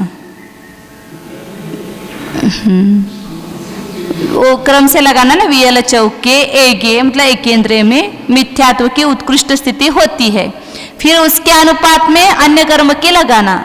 एकेंद्रिय जो अनंतानुबंधी की कितनी करेगा चारित्रम होने की, वह 1 सागरोपम का 4 सप्तमांश लेना। द्विंद्रिय जीव 25 का 4 सप्तमांश, सबका वो 4/7 लेना, और ज्ञानावरणादिक की 3/7 मतलब जिसकी जो होगी मिथ्यात्व की उसकी अपेक्षा लगाना। जैसे सौदनी पंचेंद्रिय जो मिथ्यात्व की 70 कोडाकुड़ी सागर बांधता है, तो ज्ञानावरण की कितने बांधता है? 30 कोडाकुड़ी सागर बांधता है। ऐसा त्रैराशिक करते हैं ना, ऐसा यहाँ पर वो आगे आया हुआ है वो त्रैराशिक। तो सब 7 कर्मों के उसके अनुपात में स्थिति बंद होगा। यहाँ मिथ्यात्व की अपेक्षा लिया है, उतना यह स्थिति सत्व समझना। फिर यह जो द्रव्य है अनंतानुबंधी का, उसमें से गुण श्रेणी के द्वारा अपकर्षण करके नीचे निक्षेपण करता है। फिर स्थिति कांटक का द्रव्य जो है उसको भी गुण संक्रमण भागार दे करके एक फाली को संक्रमित करता है, असंख्यात गुणित। इस प्रकार 12 कषाय 9 कषाय रूप से इसका संक्रमण अनिवृत्तिकरण के अंतिम समय तक होता रहता है। और जब चरम कांटक की चरम फाली गिरेगी स्थिति कांटक की, तो वहाँ केवल आवली मात्र स्थिति सत्व शेष रहेगा। उसी को उच्चिष्टावली द्रव्य कहते हैं, और वह प्रत्येक समय में एक निश्चय रूप से आवली काल में विसंयोजित होता है। तो यहाँ उन्होंने एक कांटक का द्रव्य कितना है ऐसा निकाला है, मतलब त्रैराशिक करके। क्या अनंतानुबंधी का जितना सत्व है उसको क्या किया? गुणश्रेणी का भाग दे करके एक भाग अपकर्षण किया। फिर स्थिति कांटक का जो द्रव्य है वो कितना है? संख्यात पल्य प्रमाण स्थिति कांटक होते हैं ना, संख्यात पल्य प्रमाण स्थिति कम हो है। पल्य का संख्यात भाग का 1 कांटक होता है, तो संख्यात पल्य कम होने के लिए कितने कांटक होंगे ऐसा त्रैराशिक किया है। फिर संख्यात कांटक में इतना द्रव्य नष्ट होता है, तो 1 कांटक में कितना द्रव्य आएगा? तो 1 संख्यात्व भाग आएगा। 1 कांटक का द्रव्य कितना है वो लिया है इसमें।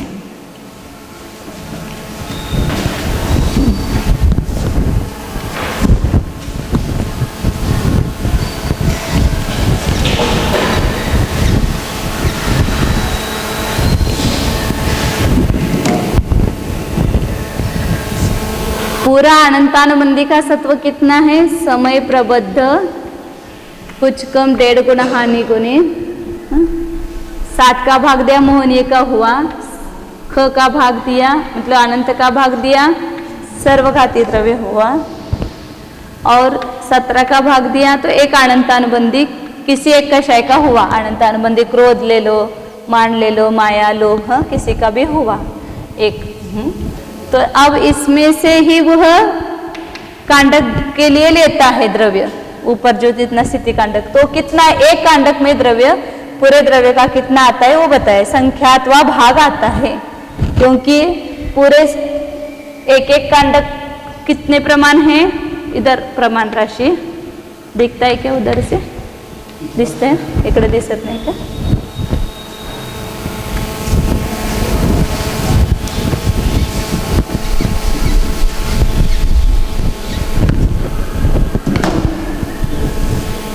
प्रमाण राशि होता है कि पल्ले का संख्यात्वा भाग प्रमाण का फल राशि एक कांडक होता है, एक कांडक होगा। तो कितनी स्थिति कम की है? संख्यात पल्य, क्योंकि सागरों पर मतलब संख्यात पल्ले ही होते हैं ना। तो संख्यात पल्य स्थिति, संख्यात पल्योपम प्रमाण स्थिति नष्ट होने के लिए कितने कांडक होंगे? तो संख्यात हजार सब मिलकर के भी संख्यात ही होंगे ना, क्योंकि संख्या बहुत बड़ी है, इसलिए वो संख्यात मतलब बहुत ज्यादा संख्यात हजार लेना यहाँ। तो फल गुणित इच्छा भागिले प्रमाण। तो संख्यात पल्य एक गुणित संख्यात पल्य भागिले पल्य का संख्यात्वा भाग, ऐसा होगा ना। तो इसको क्या करेंगे? संख्यात को ऊपर देंगे, यहाँ ऊपर करें, उसको गुणा करेंगे ना संख्यात का। और पल्य और पल्य पल्य गया तो क्या रहा? संख्यात रहा। तो संख्यात कांडक होंगे, कुल सब मिलकर के कांडक भी संख्यात होंगे। 7-8 लाख सागर तक आने में संख्यात ऐसा कुछ नहीं, सभी मिलकर के अपूर्वकरण अनिवृत्तिकरण सभी में मिलकर के संख्यात ही कांडक होंगे। तब अनंतर बनने की स्थिति लाख तो रहती नहीं, ऐसा कुछ नहीं। ये नहीं, एक कांडक का द्रव्य उनको निकालना है। एक क्या निकालना है इनको? एक कांडक का कितना द्रव्य होता है। तो संपूर्ण स्थिति के द्रव्य को नष्ट करने के लिए कितने कांडक करने पड़ेंगे? स्थिति नष्ट करने के लिए तो संख्यात कांडक करने पड़ेंगे। अब यहाँ आगे दूसरा त्रैराशिक करते हैं। अब यहाँ क्या रखना है?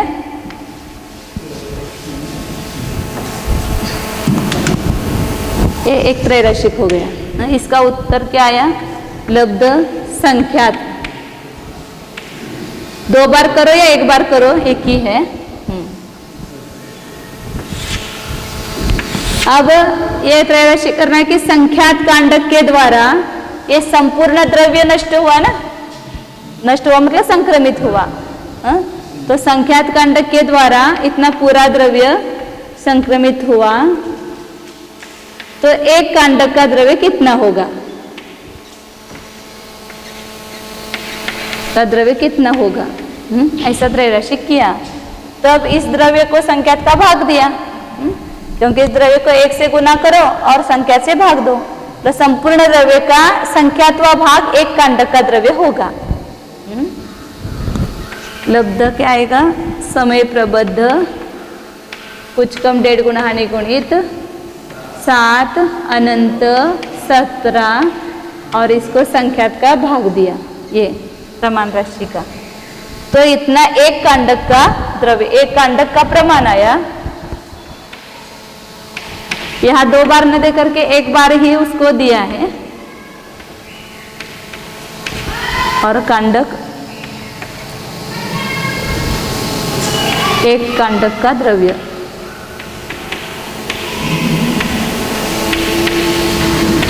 संपूर्ण द्रव्य का संख्यात्मक भाग है, इतना दिखाना है उनको, एक कांडक का द्रव्य।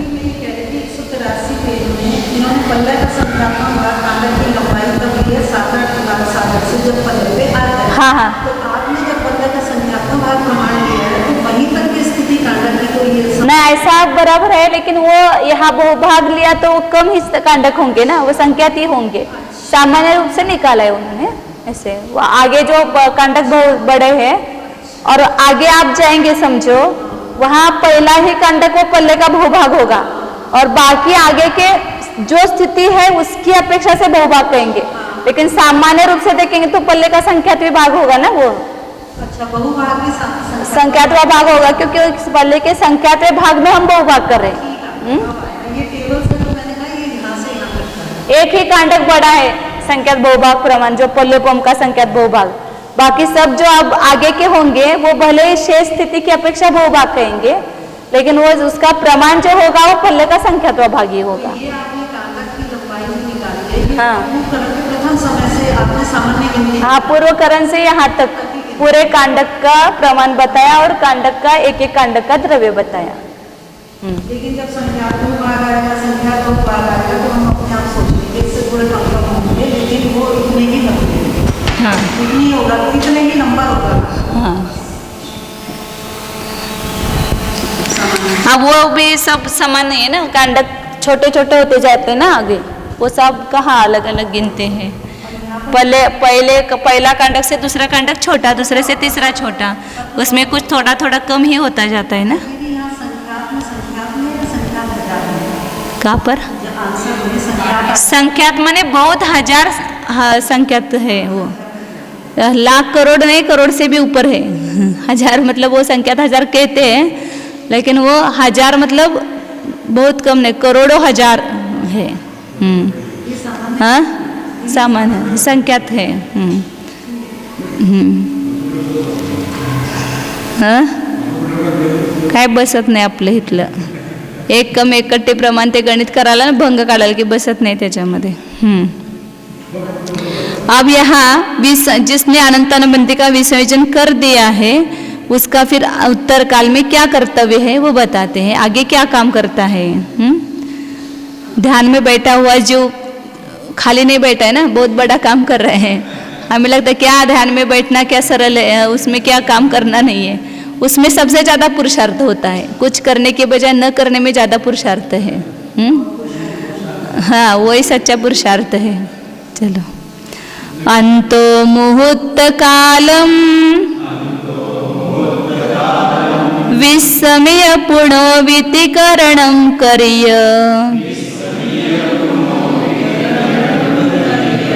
अणयट्टिये मिच्छं मिस्सं सम्मं कमेन नासेयि।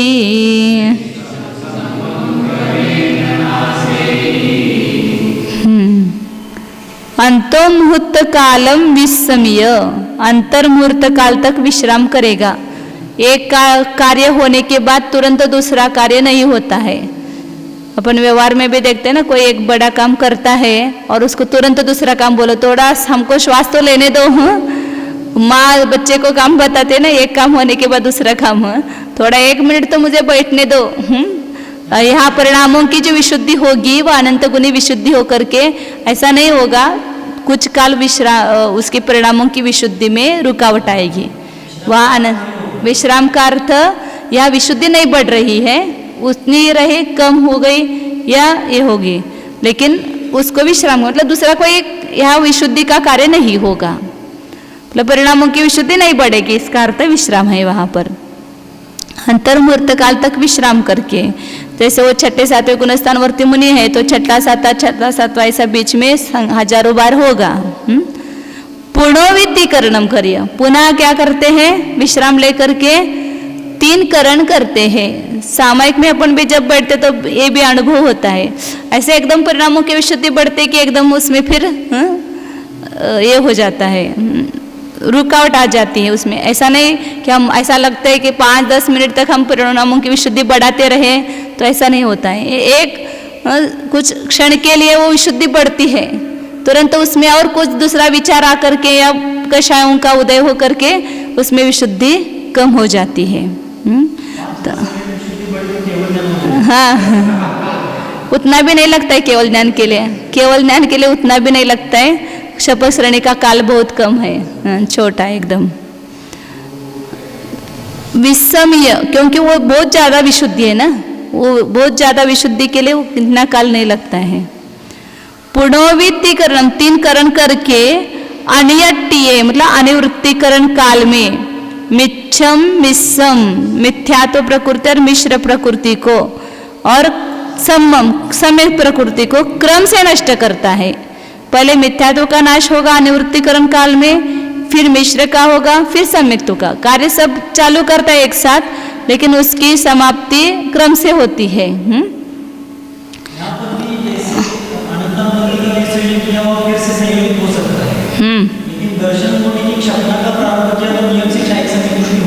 हाँ बराबर है, शाही समय दृष्टि होगा और वापिस वो मिथ्या दृष्टि नहीं होगा। हाँ तो जिसने अंतानुबंदी का विसर्जन कर लिया है ऐसा जीव अंतर्मुहूर्त काल विश्राम करके, मतलब अपने स्वस्थान में स्थित होकर परिणामों की विशुद्धि न बढ़ाकर वापिस अंतर्मुहूर्त के बाद वो परिणामों की विशुद्धि बढ़ाता है, फिर वापिस 3 करण करता है। तो वहाँ 3 करण में चारों गुणस्थानवर्ती जीव है, क्योंकि शाही समय दर्शन चारों गुणस्थानों में हो सकता है। तो वहाँ अनंत गुणित विशुद्धि अधप्रवृत्तकरण में वही कार्य होगा 4 प्रकार का। अधप्रवृत्तकरण को गमाएगा, फिर ऐसे अपूर्वकरण के प्रथम समय में वापिस गुण श्रेणी प्रारंभ करेगा। तो वहाँ की जो गुण श्रेणी है वो अनंतानुबंधी के विसर्जन में जो गुण श्रेणी थी उससे संख्यात गुणहीन आयाम होगा उसका। अनंतानुबंधी के जो गुण श्रेणी की उसका आयाम क्या, उस समय जो अपूर्वकरण और अनुवृत्तिकरण हुआ था उतनी है लंबाई। यहाँ पर क्षयिक समय तो कर रहा है, तो यहाँ के जो करण परिणाम है उतनी इसकी लंबाई है। अनंत अपूर्वकरण अनुवृत्तिकरण और उसका संख्यात्वा भाग अधिक, इस प्रकार। हाँ उससे ये ज्यादा विशुद्धि वाले है ना, ये अनंत गुणी विशुद्धि वाले परिणाम है, इसलिए गुण श्रेणी का द्रव्य असंख्यात गुणित लेगा। अनंतानुबंधी की विसर्जना के समय जो गुण श्रेणी के लिए द्रव्य लिया था उससे यहाँ पर असंख्यात गुणित द्रव्य लेगा, इसलिए 2 स्थान अलग बताए ना, विसंयोजक फिर दर्शन मोह क्षपक। दर्शन मोह की का क्षय करने वाला जीव वह 3 करण परिणाम करता है।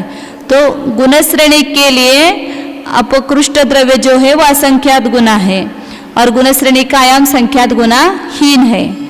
और कितना वो करेगा गुण श्रेणी का, तो उस समय का जो अपूर्वकरण का काल और अनुवृत्तिकरण का काल और उससे कुछ अधिक, सभी जगह ऐसा लगाना। गुण श्रेणी आयाम कितना होता है कि उस समय के जो करण परिणाम है उसका जो काल है अपूर्वकरण का और अनुवृत्तिकरण का और उसका संख्यात्वा भाग अधिक, इतना गुण श्रेणी आयाम की रचना होती है। वहाँ असंख्यात गुणित रूप से द्रव्य निक्षेपण करता है और कुल जो द्रव्य अपकर्षण करके लेता है वो भी असंख्यात गुणित लेता है। फिर वहाँ पर नया स्थिति कांडक, नया अनुभाग कांडक और नया स्थिति बंध प्रारंभ होगा। इस प्रकार मिथ्यात्व और मिश्र के द्रव्य को फिर अपूर्वकरण जब चालू हो गया तो गुण संक्रमण होगा। कौन सा गुण किस प्रकृति का होगा, केवल मिथ्यात्व और मिश्र प्रकृति का ही गुण संक्रमण होगा, बाकी किसी प्रकृति का वह गुण संक्रमण नहीं होगा। हाँ हाँ हाँ परिणामों की विशुद्धि बढ़ रही, इसलिए द्रव्य ज्यादा निर्जरित हो रहा है और उसका आयाम छोटा छोटा होता जा रहा है। हाँ ज्यादा हो गया।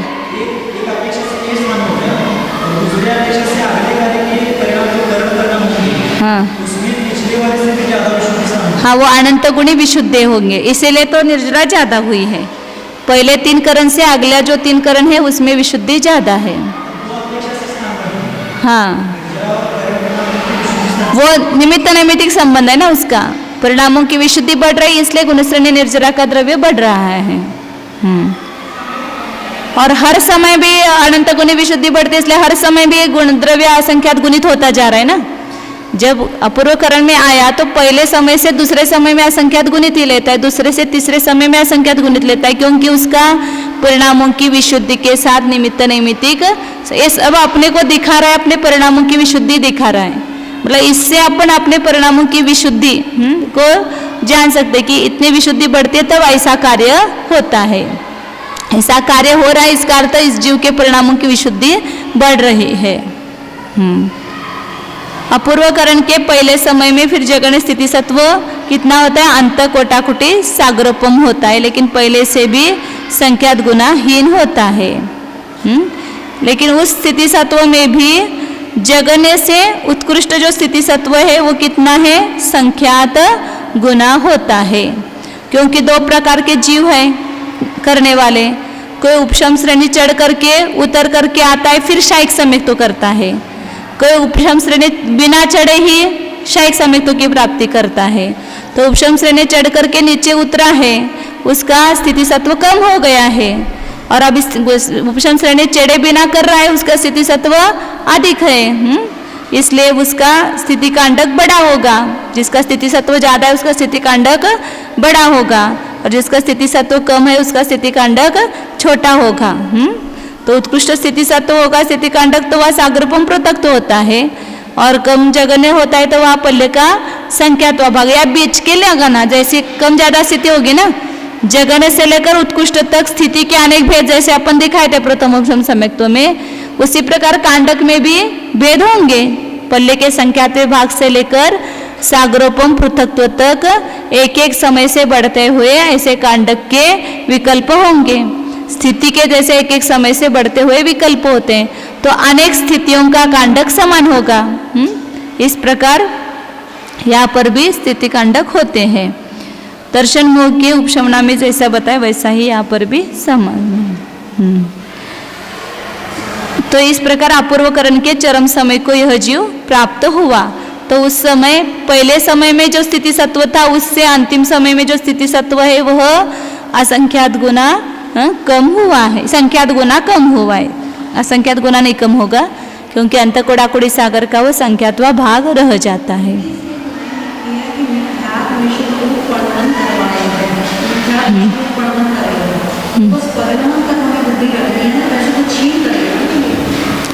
क्षीण करेगा मतलब क्या? मिथ्यात्व के परमाणु को मिश्र रूप करता है और सम्यक्त प्रकृति रूप करता है। तो क्षीण का अर्थ ही क्या? वो मिथ्यात्व ऐसे नष्ट होगा। मिथ्यात्व का पूरा द्रव्य मिश्र प्रकृति रूप हुआ और सम्यक्त प्रकृति रूप हुआ, तो मिथ्यात्व प्रकृति नष्ट हो गई, मतलब मिथ्यात्व रूप परमाणु नहीं रहे। और मिश्र का सम्यक्त रूप होगा तो मिश्र रूप सत्व नहीं रहेगा, तो उसका नाश कहेंगे। और सम्यक्त प्रकृति का जो है वो उदय में आ ही रहा है, तो उदय में आएगा और उसके भी स्थिति कांटक घात वगैरह हो करके उसका सत्व जल्दी उदय में आ जाएगा।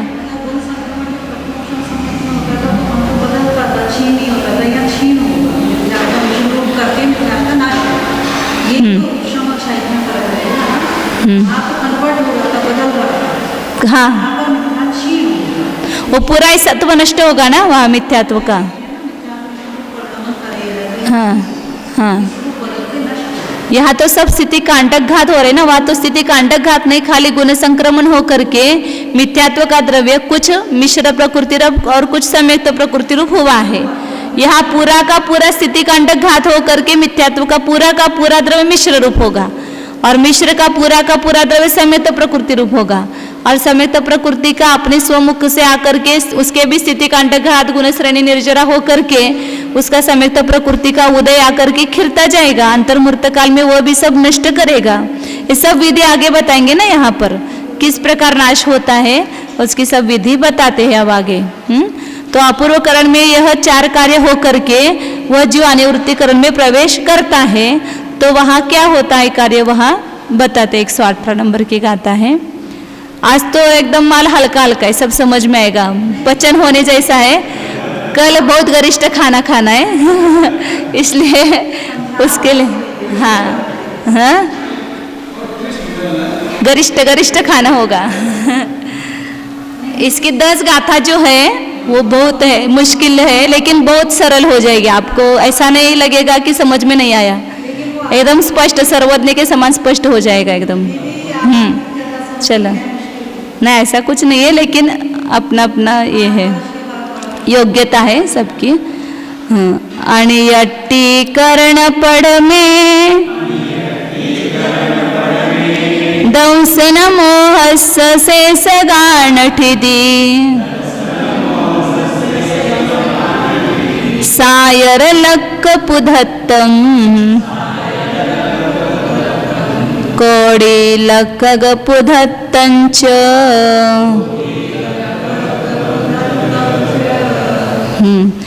अन्यट्टीकरण पड़ में अनिवृत्तिकरण के प्रथम समय में दंसन मोहस दर्शन मोह की और शेष गान बाकी के कर्मों की स्थिति क्रम से लगाना।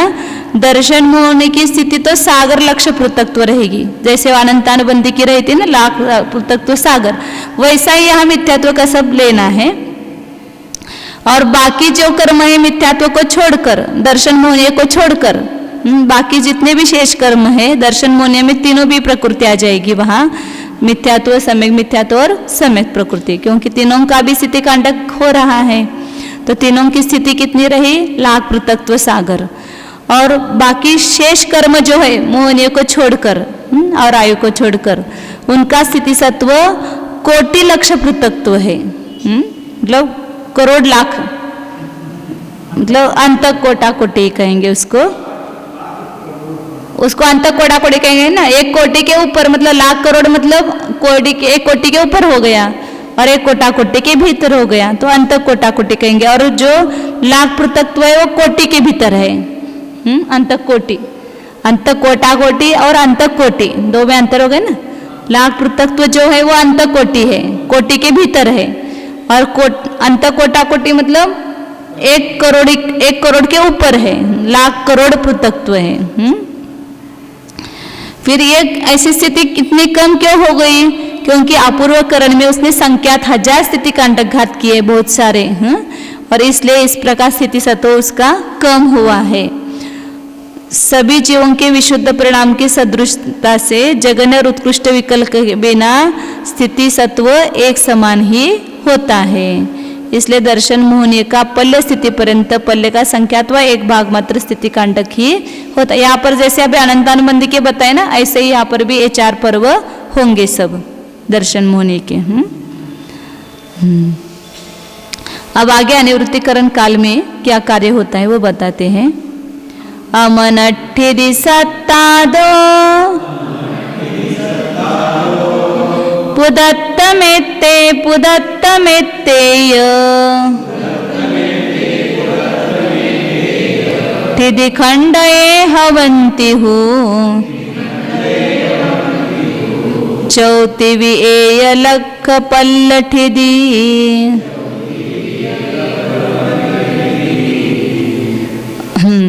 अमनट्ठिदि सत्तादो, अमन मतलब असंज्ञ जीव, असंज्ञ जीव के स्थिति सत्व से पृथक्त्व मात्र इतने स्थिति कांडक बीतने पर चौरिंद्रिय, चौ मतलब चतुरिंद्रिय, त्रिनेन्द्रिय, ये मतलब द्विंद्रिय, एक माने एकेंद्रिय और पल्लठिदि पल्य प्रमाण स्थिति होती है।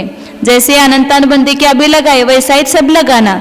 मिथ्यात्व का स्थिति सत्व मतलब दर्शन मोहनीय का स्थिति सत्व अनिवृत्तिकरण के पहले समय में निकाला ना, अभी लाख पृथक्त्व सागर था, उसी में पल्ले का संख्यात्वा भाग प्रमाण, पल्ले का संख्यात्वा भाग प्रमाण स्थिति कांडक घात 1000 हुए, ऐसा बहुभाग अनिवृत्तिकरण का बीत गया।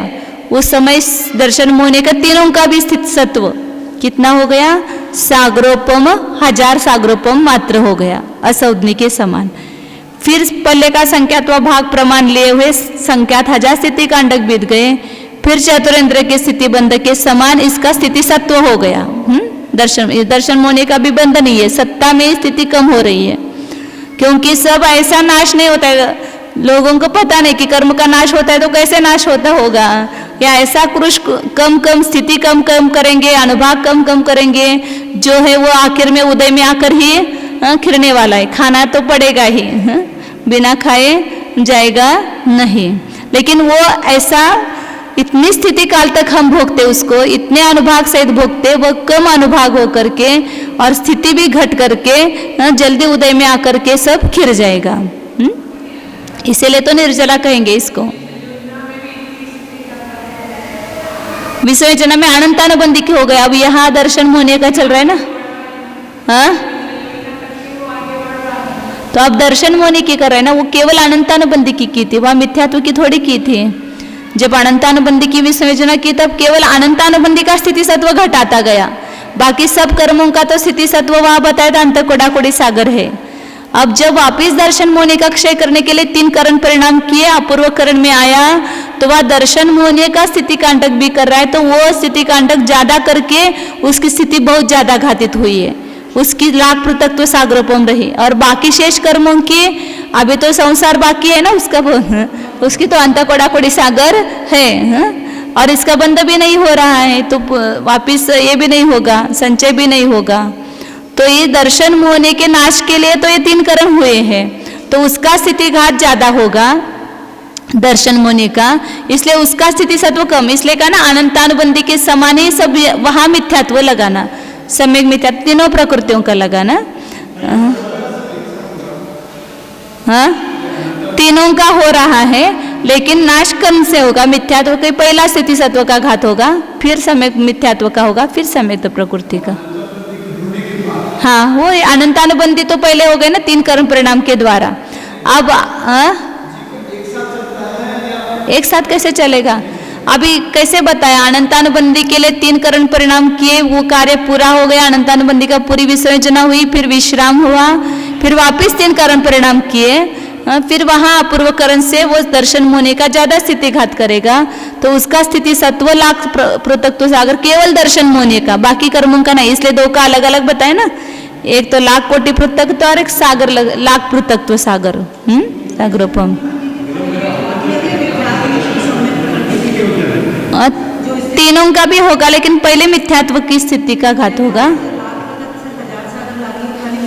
नहीं, दर्शन मोने तीनों का भी लाएंगे, तीनों का लाएंगे। हाँ, तीनों की करेगा वह। दर्शन मोने सामान्य बताए ना, तो तीनों की करेगा। अनंतानुबंधी की विसर्जना करते समय उसका भी बाकी के कर्मों का स्थिति सत्व अंतःकोटि था। हाँ, बीच में जब विश्राम अर्थात विशुद्धि समान रहे, तब जो बाकी के 6 कर्म थे, हाँ, इस स्थिति में क्या उत्कर्षण आदि क्या होगा?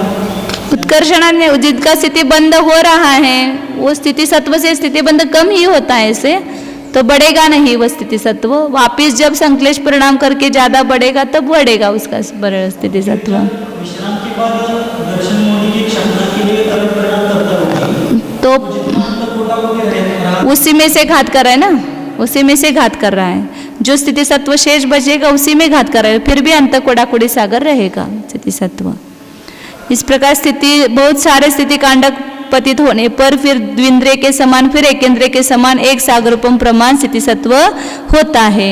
फिर बहुत स्थिति कांडक घात गिरने पर पल्य मात्र स्थिति सत्व होता है। यह दूसरा पर्व बताया है। आगे का पद में लेते हैं, देर हो जाता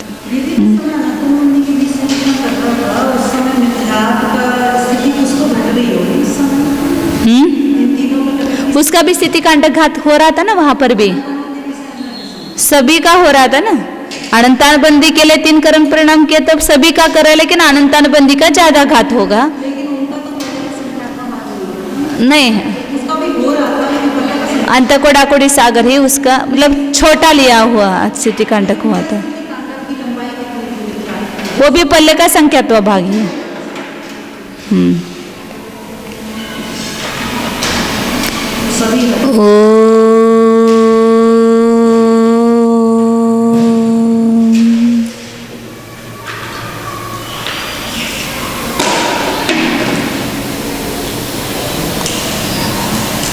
जानिए, पर से पृथक निज आत्म तत्व को देखिए, अपनी सत्ता को पहचानिए। मेरी सत्ता मुझ में ही है, मैं अपने स्वचतुष्टय से बाहर नहीं हूँ। अपनी मर्यादा को पहचानिए, मैं स्वद्रव्य में ही हूँ, पर द्रव्य में नहीं हूँ। मैं असंख्यात प्रदेश रूप स्व क्षेत्र में ही हूँ। इस क्षेत्र का उल्लंघन कर पर क्षेत्र में प्रवेश नहीं करता हूँ। मैं शरीर के प्रदेशों में नहीं हूँ, मैं अपने ही प्रदेशों में स्थित हूँ। जानिए, शरीर का घर पृथक है, मेरा घर पृथक है। देखिए भीतर पास पास में रह रहे हैं, एक रूप नहीं है। शरीर के प्रदेश भिन्न, मेरे प्रदेश भिन्न है। शरीर के प्रदेश स्पर्श रस गंध वर्णमय मूर्तिक है, मेरे प्रदेश स्पर्श रस गंध वर्ण रहित अमूर्तिक है। इस अपने अमूर्तिक असंख्यात प्रदेश रूपी क्षेत्र को जानिए। यह मैं अपने स्वकाल में ही हूँ, मैं अपने वर्तमान पर्याय में स्थित हूँ। शरीर की पर्याय में स्थित नहीं हूँ। शरीर बाल है, तरुण है, वृद्ध है। मैं बाल नहीं, तरुण नहीं, वृद्ध नहीं। मैं तो अपनी ज्ञान परिणति में ही निवास करने वाला हूँ। जानिए, यह मैं स्वभाव में ही स्थित हूँ। ज्ञान दर्शन आदि अनंत गुणों का जो भाव है उसी में मैं स्थित हूँ। ज्ञान की शक्ति में ही स्थित हूँ। पुद्गल की शक्ति में, पुद्गल के स्पर्श रस गंध वर्ण में मैं स्थित नहीं हूँ। भेद विज्ञान कीजिए। परसत्ता और स्वसत्ता को पहचानिए। परसत्ता में मेरा प्रवेश नहीं, परसत्ता का मुझ में प्रवेश नहीं है। जानिए, अपने स्वचतुष्टय की मर्यादा को जान करके उसी में स्थित हो जाइए। यह मैं स्वद्रव्य, क्षेत्र, काल, भाव की अपेक्षा हूँ ही। पर द्रव्य, पर क्षेत्र, पर काल, पर भाव की अपेक्षा नहीं हूँ। जानिए, ऐसा यह मैं एकत्व विभक्त निज आत्मा हूँ। अस्ति नास्ति स्वरूप अनेकांतात्मक पदार्थ हूँ। जानिए, अपने वस्तुत्व को ग्रहण कीजिए। शरीर जैसे एक वस्तु दिखाई दे रही है, ऐसी ही चैतन्यमय वस्तु द्रव्य, क्षेत्र, काल, भावात्मक ज्ञान के द्वारा ग्रहण कर लीजिए।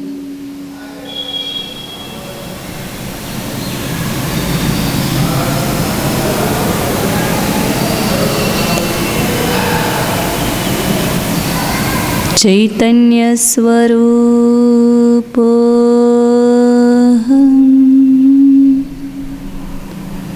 ज्ञान वपु स्वरूप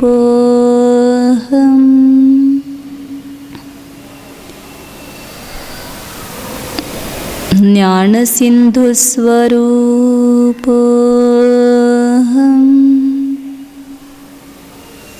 ज्ञान रत्नाकर स्वरूप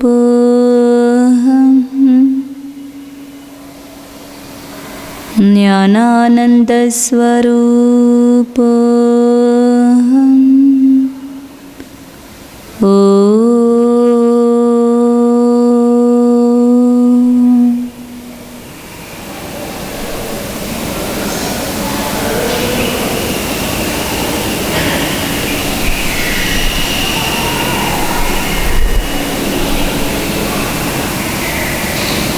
विसर्जन।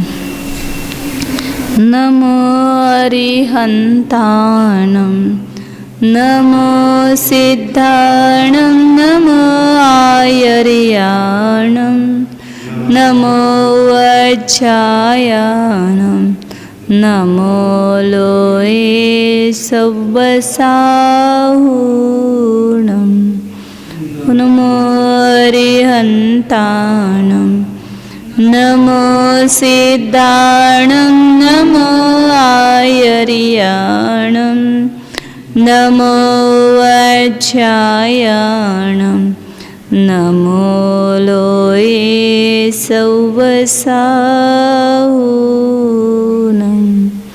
नमो अरिहन्ताणं,